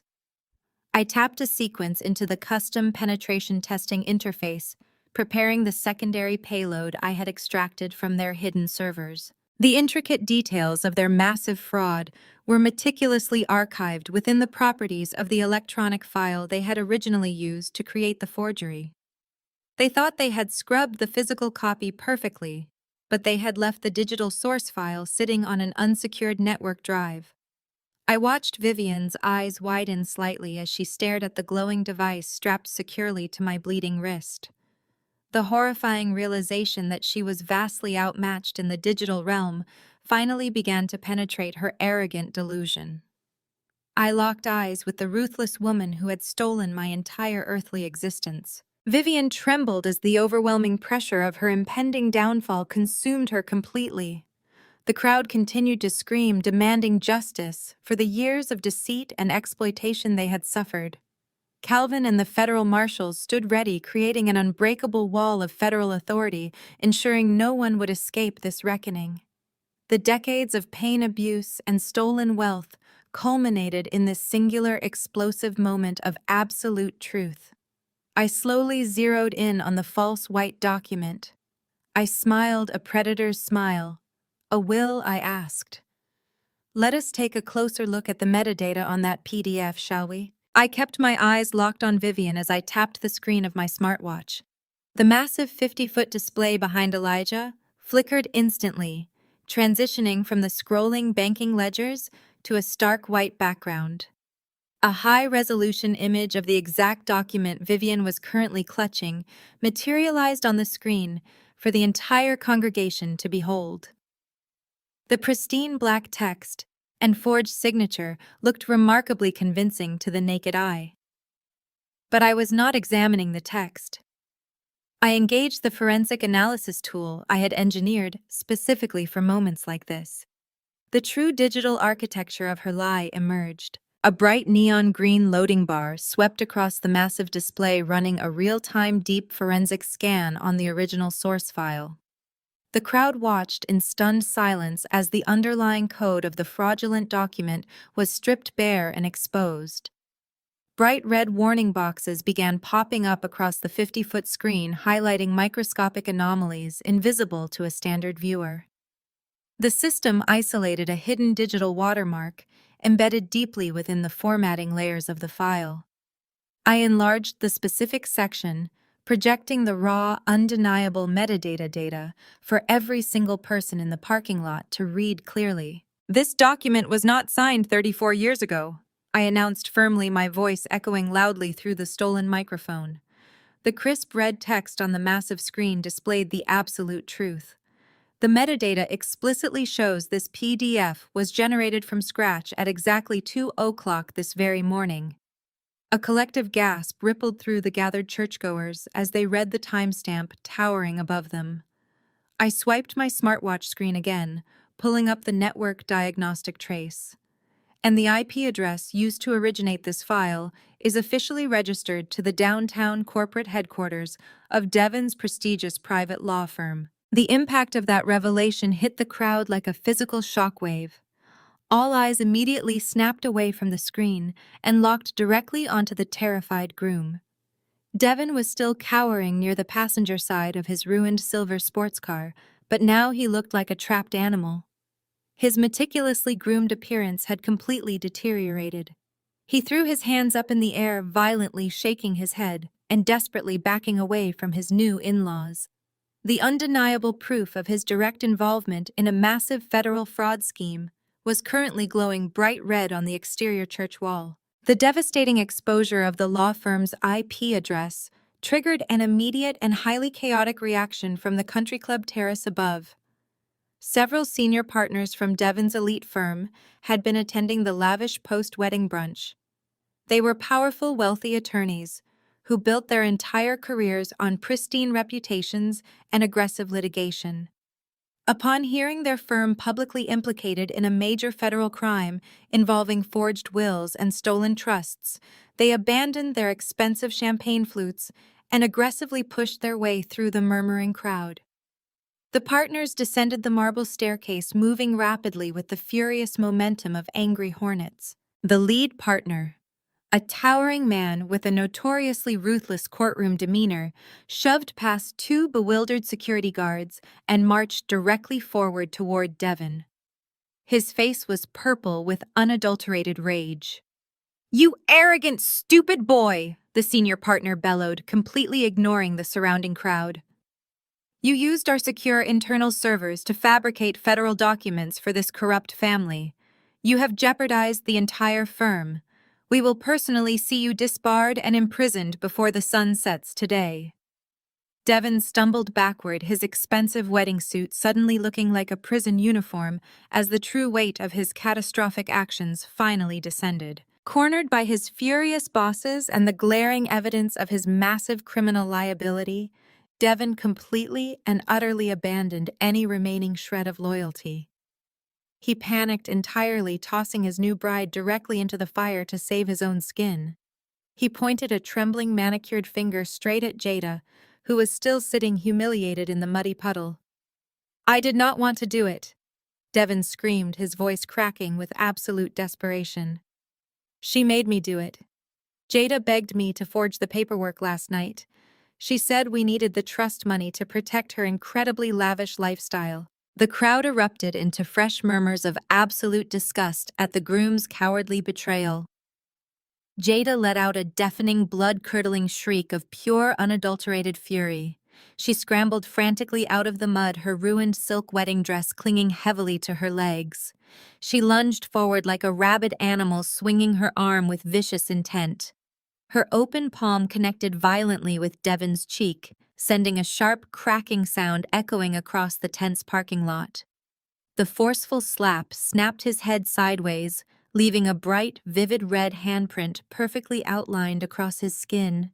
"You pathetic, weak little coward," she screamed hysterically. Jada's violent outburst only cemented their absolute guilt in front of the horrified listening congregation.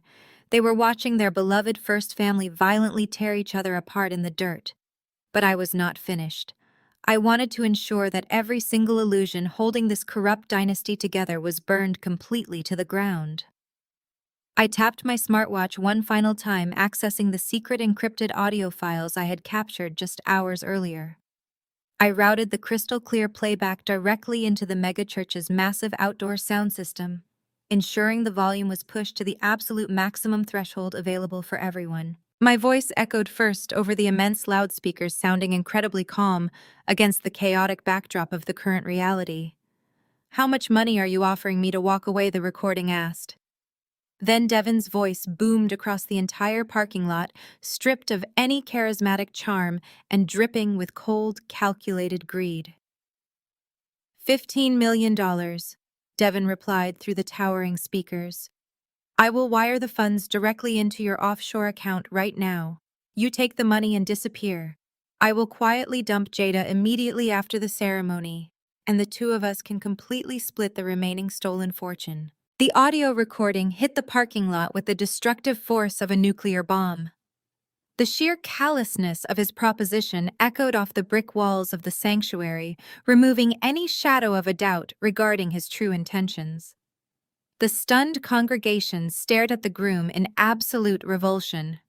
He had not only forged a federal document, but he had actively attempted to sell out his bride for a $15 million payday on the morning of their wedding. Devon stood completely paralyzed, his mouth opening and closing silently as his own damning recorded words condemned him permanently in public. Jada stared at the outdoor speakers, her eyes wide with total disbelief. The undeniable reality of the recording shattered her entire carefully constructed universe. She was not a beloved bride entering a powerful union. She was nothing more than a convenient pawn in a lucrative financial transaction. Her perfect marriage, her immense wealth, and her flawless public reputation evaporated in a matter of seconds. The psychological impact of the absolute ultimate betrayal finally broke her. Jada collapsed heavily to her knees, clutching the wet, muddy folds of her ruined silk dress, and began sobbing uncontrollably into her two dirty hands. The sight of the golden child weeping broken in the mud finalized the destruction of the pastoral illusion. The congregation turned their furious attention back to the architect of this entire criminal enterprise. Elijah stood quietly near the barricades, watching his family absolutely disintegrate before his eyes. The protective shield of his religious authority was entirely gone. He was no longer a revered spiritual leader. He was a cornered, desperate criminal facing decades in a federal penitentiary. The federal marshals, sensing the shifting dynamic, began moving forward in a slow tactical formation, tightening the perimeter around the disgraced megachurch pastor. Elijah realized instantly that his vast empire had completely and utterly fallen. There was no charismatic speech that could possibly counter the forensic evidence glowing on the 50-foot screen or the audio recording echoing through the parking lot. His massive ego simply could not process the absolute reality of his sudden, total defeat. Survival instinct completely overpowered his rational thought process. He spun around, abandoning his sobbing daughter and his paralyzed wife. He sprinted frantically toward the heavy mahogany doors of the main administrative wing, moving with a clumsy, desperate speed fueled entirely by blind terror and mounting panic. The heavy wooden doors slammed shut behind him, echoing loudly over the angry shouts of the betrayed congregation. I heard the unmistakable heavy metallic click of the interior deadbolts engaging. Elijah was actively barricading himself inside his own fortress, desperately trying to buy time he simply did not possess. I knew exactly where he was heading within that massive building. He was rushing straight into the subterranean server room, attempting to manually destroy the physical hard drives housing his criminal network. But his final desperate maneuver was completely useless against the digital trap I had already sprung perfectly into place. The brilliant illumination of the 50-foot LED screen cast a harsh, unforgiving white glare across the sprawling VIP parking lot, throwing long, jagged shadows against the meticulously manicured landscaping of the megachurch campus. I stood perfectly still, my breathing remarkably steady despite the chaotic scene rapidly unfolding around me. I swiped my finger across the smooth glass face of my highly modified smartwatch, initiating the final execution command of the data dump. The massive screen illuminated with brilliant, staggering clarity, projecting the raw, unedited financial ledgers I had expertly pulled directly from his deeply encrypted subterranean vault onto the towering side of the megachurch for thousands of bewildered people to see. The pristine columns of illicit offshore banking transactions, the staggering lists of luxury vehicle purchases, and the undeniable documentation of millions of dollars systematically siphoned from the charitable community youth fund rolled across the massive display in crisp, horrifying detail. The sheer visual magnitude of the undeniable financial theft hung incredibly heavy in the thick, suffocating summer air. For a brief, terrifying second, an absolute paralyzing silence gripped the entire congregation. Hundreds of fiercely devoted followers stood completely frozen in their tracks, desperately trying to comprehend the scrolling columns of stolen offering money projecting vividly against the sacred brick facade of their beloved sanctuary. I knew the complex digital evidence was overwhelmingly irrefutable, but it urgently needed context to finally break through their deeply ingrained, lifelong psychological conditioning. I needed a clear, commanding voice to translate the intricate corporate ledgers into a devastating, undeniable truth they could instantly understand. I rapidly scanned the chaotic, swirling space near the country club entrance and immediately spotted the senior choir director standing completely dumbfounded by the white caterer's tent, clutching a heavy wireless broadcast microphone tightly against his chest. I did not hesitate for a single fraction of a second. I sprinted aggressively past the retreating, panicked local police officers, leaving Judge Calvin Dubois and his heavily armed United States federal marshals to secure the immediate perimeter. I reached the stunned, wide-eyed choir director and swiftly snatched the black microphone directly out of his limp, trembling hand. A sharp, piercing screech of audio feedback ripped violently through the outdoor stadium speakers, instantly snapping the massive crowd out of their paralyzed trance. I stepped boldly onto an elevated concrete planter box, turning sharply to face the swelling, agitated ocean of betrayed parishioners. I completely ignored the sharp, throbbing pain radiating through my bruised wrists and the dried, crusted blood cracking across my face. I raised the microphone to my lips with absolute, unwavering confidence. To the entire congregation, my voice boomed, echoing with tremendous, deafening mechanical force across the expansive asphalt lot. Your supposedly righteous pastor did not build that highly anticipated new community center. The harsh words shattered the remaining silence, striking the listening crowd like a devastating physical blow. I pointed a blood-stained finger directly toward the scrolling red numbers illuminating the darkening sky. He built a lavish $5 million private vacation home in the Hamptons. He took the hard-earned money you faithfully sacrificed from your meager weekly paychecks, the money you generously gave, believing it would heal the sick and shelter the homeless, and he deliberately used every single solitary cent of it to completely fund his own private, luxurious paradise. A collective horrified gasp ripped violently through the massive crowd, followed instantly by a low, incredibly dangerous murmur of rising anger. I shifted my intense, unyielding gaze toward Vivian, who stood rigidly paralyzed in the muddy puddle, her expensive emerald designer suit permanently stained and ruined. "And your beloved First Lady Vivian," I shouted, my voice cutting through the escalating tension with absolute surgical precision. "She did not donate your generous offerings to the Youth Outreach Fund. She selfishly spent $250,000 on exclusive designer handbags during her frequent shopping sprees in Paris. She funded her lavish international lifestyle with the exact cash you placed in the collection plates every single Sunday. And they did it all using money maliciously stolen from a dead woman's private trust. The quiet murmurs instantly dissolved into a deafening, terrifying roar of absolute fury. The blind, unwavering devotion that had successfully shielded Elijah for decades evaporated in a tiny fraction of a second, completely replaced by explosive, visceral, unrestrained public outrage. Hundreds of betrayed churchgoers began to shout aggressively, pushing violently against the velvet security ropes, separating the VIP section from the main parking lot. The untouchable holy facade of Elijah and Vivian shattered completely and permanently, leaving them entirely exposed to the furious, righteous wrath of the very people they had ruthlessly exploited for countless years. Cornered and incredibly desperate, Elijah realized his vast, impenetrable empire was collapsing around him in real time. The overwhelming panic completely consumed his rational thought process. He spun around, entirely abandoning his sobbing bride of a daughter and his paralyzed, terrified wife.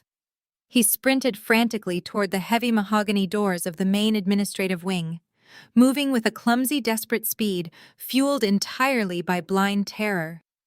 He crashed through the entrance, rushing down the marble hallway and locking the heavy doors behind him. He barricaded himself deep inside the fortified subterranean server room, desperately seeking sanctuary in the very place his dark secrets were stored. Inside the highly secure room, Elijah frantically accessed the master public address system override. The exterior speakers surrounding the campus crackled violently before his panicked, breathless voice tore through the property. "My beloved flock!" he screamed over the PA system, his voice vibrating with manufactured hysterical desperation. "The devil has sent his heavily armed demons to our sacred doorstep. They are fabricating malicious digital lies to destroy this holy sanctuary. They want to tear down everything we have built in his name. I need you to stand up and protect your church. Do not let these federal agents take your anointed pastor. Attack them. Rise up and drive these feds out of our holy home." He was actively attempting to incite a violent, bloody riot. He was desperately trying to weaponize the congregation, hoping a chaotic clash with the federal marshals would create enough distraction for him to orchestrate an escape.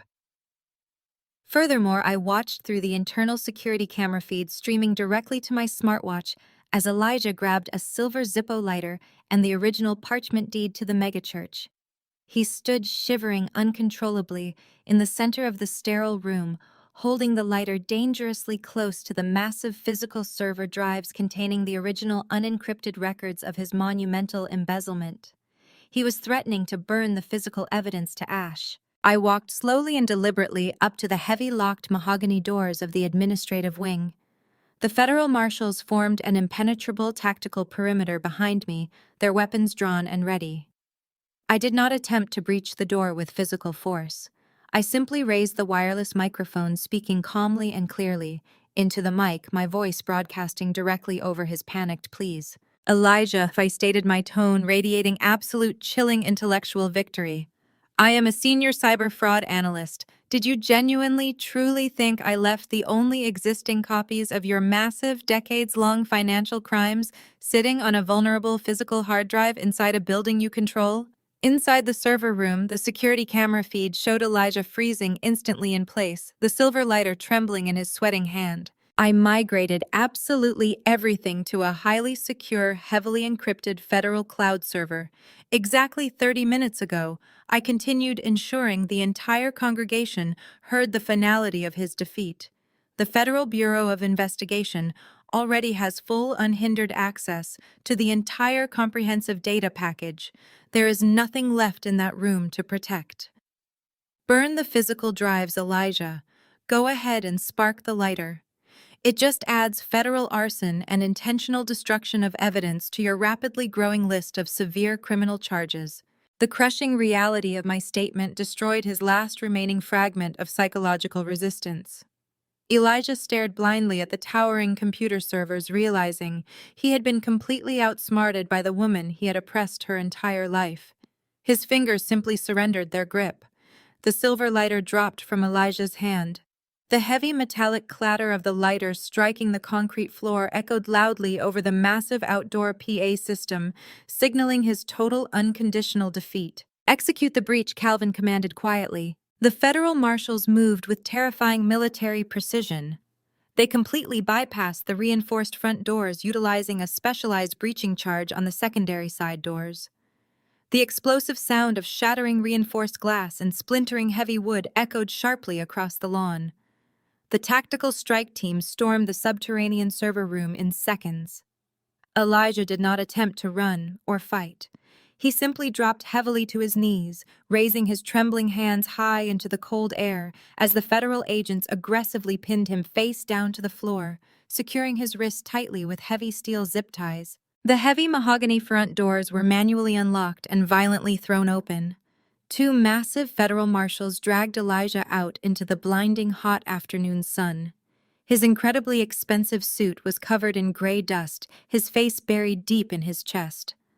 The congregation watched in absolute stunned silence as their previously untouchable pastor was forcefully marched across the parking lot toward the armored federal vehicles. Vivian, seeing her powerful husband arrested and dragged away in federal custody, turned absolutely venomous. Her deeply ingrained survival instinct collapsed entirely into pure concentrated hatred. The carefully curated elegant mask of the benevolent First Lady completely evaporated, leaving only a vicious cornered predator lashing out at her captors. She realized with horrifying clarity that her stolen wealth, her immense social status, and her fabricated legacy were all permanently gone. She turned her furious, burning gaze directly toward Calvin. Her perfectly manicured face twisted into an ugly snarl of sickening, hateful desperation. If she was inevitably going down to federal prison, she wanted to inflict maximum agonizing psychological damage on the specific man responsible for her absolute destruction. She looked directly at Calvin and spat out one final devastating secret, hoping to break his spirit completely. "You think you have won?" Vivian shrieked, her voice cracking with raw, unhinged hysteria, cutting through the quiet parking lot. "You march in here displaying your federal badge, acting like some righteous holy savior, protecting his long-lost precious family. You think her mother actually loved you?" Calvin stopped walking instantly. The entire parking lot seemed to hold its collective breath, waiting for the fallout. I froze completely, feeling a sudden icy wave of dread wash directly down my spine. Vivian laughed, a harsh, grating, horrific sound that echoed violently against the towering brick walls of the church. "She came to me to hide from you," Vivian spat, pointing a trembling manicured finger directly at Calvin's chest. "She was absolutely terrified of you. She begged me to protect her and to take the child because she knew exactly what kind of monster you truly were. I did not steal your daughter, Calvin. Your precious beloved wife deliberately chose to give her away just to ensure she never had to look at your face ever again." Calvin did not flinch or react to her toxic words. His strong, chiseled expression remained entirely composed, forming a mask of absolute cold, judicial fury that offered her no satisfaction whatsoever. He stepped right into Vivian's face without hesitation. He loomed over her, his immense, commanding presence completely and utterly dwarfing the disgraced, trembling First Lady. He looked down at her with a level of absolute, profound disgust, usually reserved for the lowest, most despicable forms of violent career criminals standing before his bench. "My wife had a massive brain aneurysm, Vivian," Calvin stated, his voice dropping to a terrifying, deadly whisper that carried with absolute clarity in the dead silence of the parking lot. "She was brought into your specific hospital ward, completely disoriented, suffering from severe catastrophic neurological hemorrhaging, and entirely unable to make rational, coherent decisions regarding her own medical care or her child. You did not offer her a safe sanctuary. You maliciously preyed on a dying, vulnerable woman whose cognitive functions were rapidly failing. You explicitly recognized an incredibly wealthy, vulnerable target, and you intentionally forged medical directives to steal her newborn child and completely drain her substantial trust fund." Vivian's triumphant, sickening smile vanished instantly, replaced by sheer, wide-eyed, absolute terror.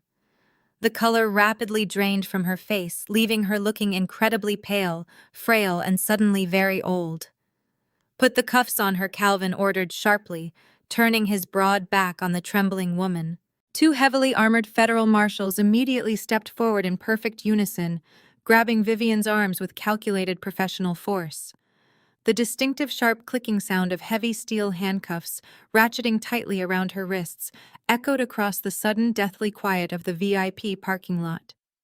The impenetrable illusion of her untouchable grace evaporated completely as her expensive ruined emerald suit was violently yanked backward, pinning her arms securely behind her back. Across the asphalt lot, a separate tactical team was currently dragging a completely broken Elijah out from the administrative wing. The once mighty megachurch pastor stumbled forward awkwardly, his expensive shoes scraping harshly against the rough pavement.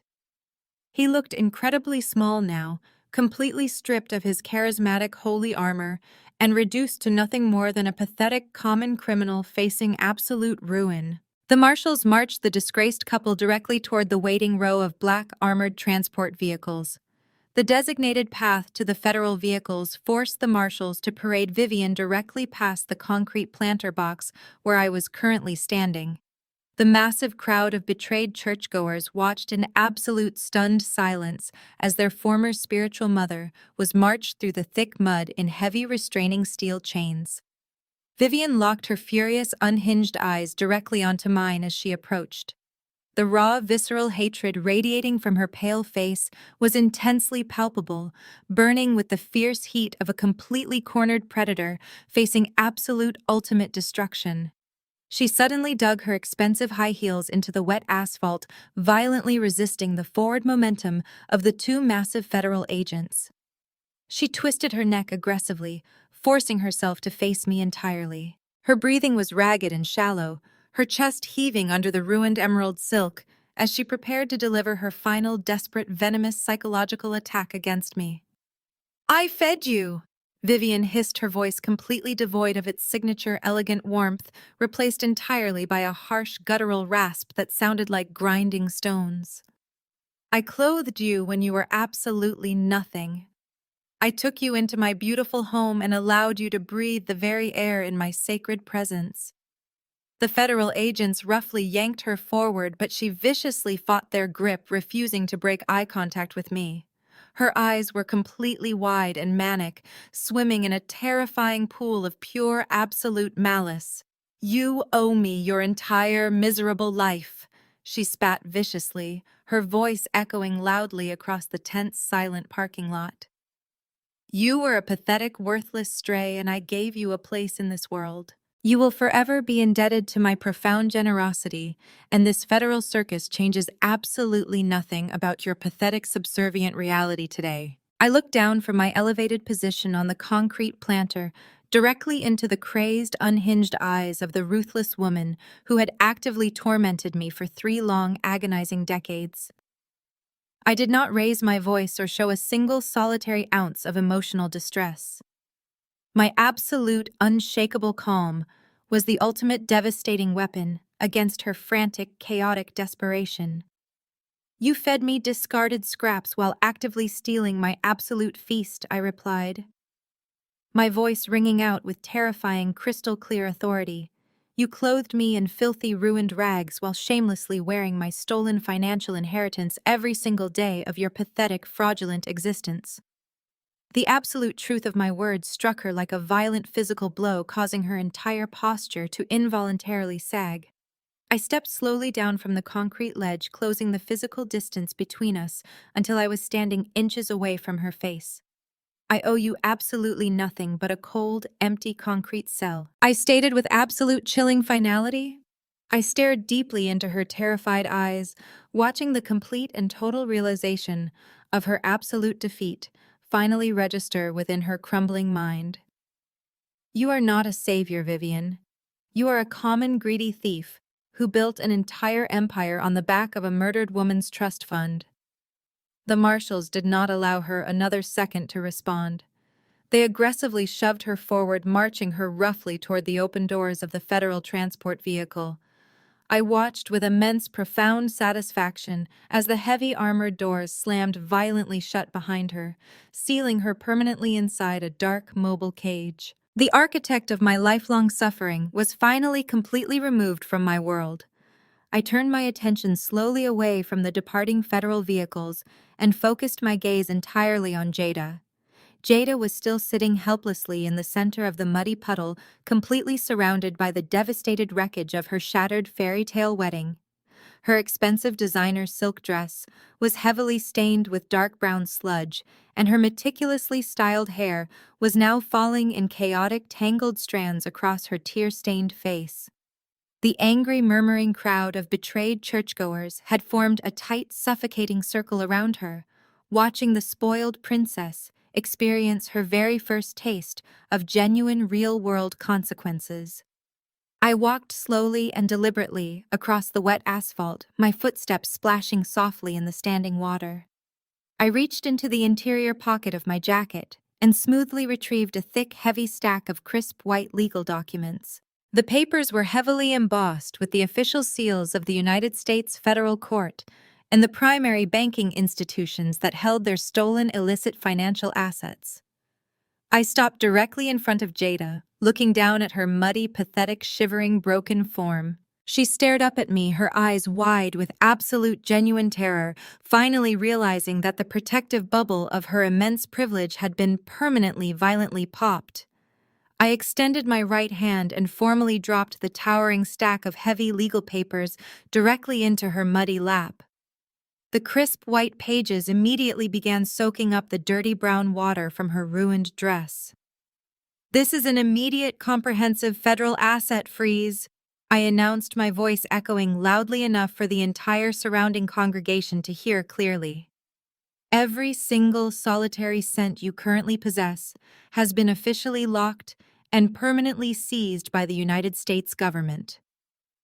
Jada stared blindly down at the thick stack of complicated legal documents, her trembling hands completely unwilling to touch the very papers that actively finalized her total destruction. "Your luxury sports car, your massive lavish mansion, your extensive offshore bank accounts, and your entire expansive portfolio of high-end designer assets," I continued relentlessly, completely stripping away every single layer of her stolen artificial identity. "They were all purchased using maliciously stolen illicit funds. You do not actually own anything, Jada. Every single item you possess legally belongs entirely to the Dubois estate now. The federal government is already actively seizing your properties and freezing your accounts as we speak. You are completely and utterly bankrupt."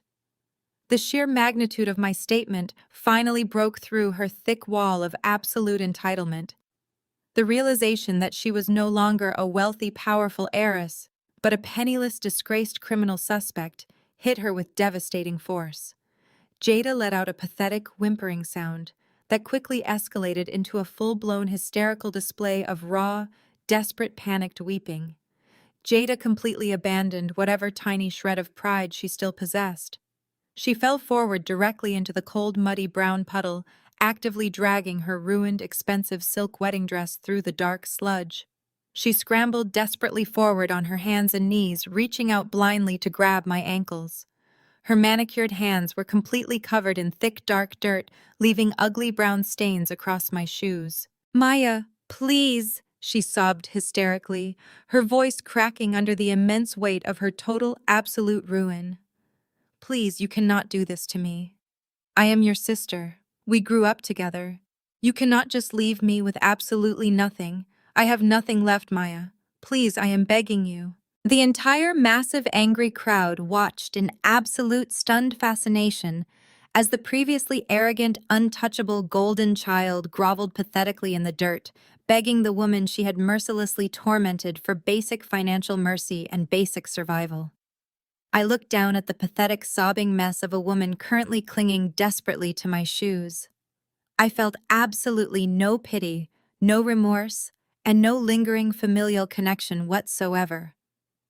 She was not my sister. She was simply a cruel, greedy parasite who had happily thrived on my stolen inheritance for her entire pathetic existence. I slowly reached down and firmly pried her muddy, trembling hands off my ankles. I stepped carefully back, creating a deliberate and unbridgeable physical distance between us. I looked down at Jada, perfectly mirroring the exact power dynamic of our very first encounter in the bridal suite just a few hours ago. The beautifully poetic cosmic irony of this singular moment was absolute perfection. I slowly reached deep into my jacket pocket and smoothly pulled out a piece of fabric. I extended my arm and callously handed Jada the exact same dirty, stained towel she had arrogantly thrown at me earlier this morning. Some people are born to serve, Jada. You better start practicing. Exactly 1 year later, the suffocating, oppressive heat of that chaotic, muddy parking lot was nothing more than a rapidly fading memory. The gentle, sweet Georgia breeze swept across the sprawling, pristine grounds of the gorgeous Dubois estate in Atlanta, quietly rustling the vibrant green leaves of the ancient oak trees that beautifully lined the long, sweeping, circular driveway. I sat comfortably on the expansive stone patio, bathed happily in the warm, glowing golden light of a truly perfect Sunday afternoon. I was dressed impeccably in a tailored, crisp white linen suit that flawlessly matched the peaceful, elegant atmosphere of my true permanent home. A sleek silver tablet rested on the thick glass table directly in front of me, displaying highly detailed architectural blueprints for a massive new construction project. I swiped across the screen, completely relaxed, reviewing the intricate structural modifications with absolute flawless precision. The quiet, wonderful serenity of the estate was a stark, beautiful contrast to the deafening, furious roar of the betrayed congregation that had permanently marked my explosive exit from my former life. Through the open French doors leading into the main living room, the low, professional murmur of a weekend news broadcast drifted out onto the patio. The anchor's crisp voice delivered the final satisfying updates on the greatest scandal to ever rock the Southern religious establishment. Former megachurch pastor Elijah and his wife Vivian had officially exhausted their endless stream of desperate legal appeals. The anchor calmly reported their final sentencing: 20 consecutive years in a maximum security federal penitentiary without the possibility of early parole for grand larceny, rampant wire fraud, and massive tax evasion. Their vast offshore accounts had been entirely drained and seized by the federal government. Devin, their arrogant former son-in-law, had been permanently disbarred in spectacular public fashion. The broadcast noted he was currently drowning in insurmountable debt, aggressively facing complete personal bankruptcy, while desperately dodging his furious former law partners. A brief visual montage played on the television screen, highlighting the spectacular downfall of the once mighty empire. The final clip lasted only 3 seconds, but it was absolute poetry. It showed a grainy cell phone video of Jada. She was standing inside the cramped, brightly lit window of a cheap fast food drive-thru, working the grueling overnight shift. She wore a hideous, greasy polyester uniform and a cheap paper visor, completely stripped of her elite status, her stolen wealth, and her arrogant pride. She was angrily handing a greasy paper bag to a customer, her face twisted in permanent, bitter exhaustion. I turned my attention back to the glowing tablet, finalizing the expansion plans for my ultimate act of personal redemption. I had completely liquidated Elijah's fraudulent empire and legally seized the massive physical megachurch property. I did not tear the enormous building down. Instead, I completely gutted the opulent sanctuary and completely transformed the sprawling space into the Vivian Dubois Center for Financial Literacy. I named it lovingly in absolute honor of the courageous mother I never got the chance to deeply know. The massive center now served as a powerful, dedicated fortress, specifically designed to actively help marginalized minority women launch their own independent businesses. We provided rigorous financial education, deep forensic auditing resources, and comprehensive legal protection to actively shield vulnerable women from the exact type of devastating financial abuse my mother had suffered. The grand opening was scheduled for next month, and the architectural blueprints on my screen showed the final layout for a state-of-the-art cybersecurity training lab. It was the perfect, beautiful evolution of a space, once used for pure, unadulterated greed, now dedicated entirely to providing absolute empowerment. The heavy sliding glass door slid open with a soft, metallic glide. Judge Calvin Dubois walked out onto the bright, sunlit patio carrying two tall crystal glasses filled with sweet iced tea and fresh lemon slices. He moved with a newly relaxed, steady grace that had completely replaced the heavy, burdened posture he carried exactly a year ago. He wore a simple, comfortable polo shirt and slacks looking every bit the proud, peaceful father he was always meant to perfectly be. He set the cold, sweating glasses down on the table and stood beside my chair, resting a strong, warm hand gently on my shoulder. He looked down at the complex blueprints illuminating my tablet and then looked directly at me. His eyes were brightly shining with pure, unadulterated, absolute pride. Your beloved mother would be so incredibly proud of the massive, brilliant empire you are building here, Maya, he said, his voice thick with genuine raw emotion. She would be so completely proud of the fiercely independent woman you have wonderfully become. So, I lovingly reached up and affectionately placed my right hand firmly over his warm hand, squeezing very gently. I picked up my sweating glass of iced tea and walked slowly over to the very edge of the stone patio. I looked out over the rolling green hills of my true magnificent home, feeling the bright, warm sun glowing on my face. I smiled broadly, feeling completely relaxed and entirely powerful. They tried to make me the help because they were absolutely terrified of what I would inevitably become if I ever learned I was the true legal heir. I said, my voice carrying clearly across the quiet estate. They genuinely thought keeping me locked in the dark would keep me permanently weak and easily controlled. But you simply cannot lock a dedicated forensic data analyst in the dark and not expect her to eventually find the master switch. I did not just take back my stolen name. I took back my absolute power, my immense wealth, and my entire future. And to anyone out there currently letting a toxic, abusive family dictate their personal worth or control their destiny, you must stop waiting for a polite invitation to sit at their corrupt table. Buy the entire building and instantly build your very own empire.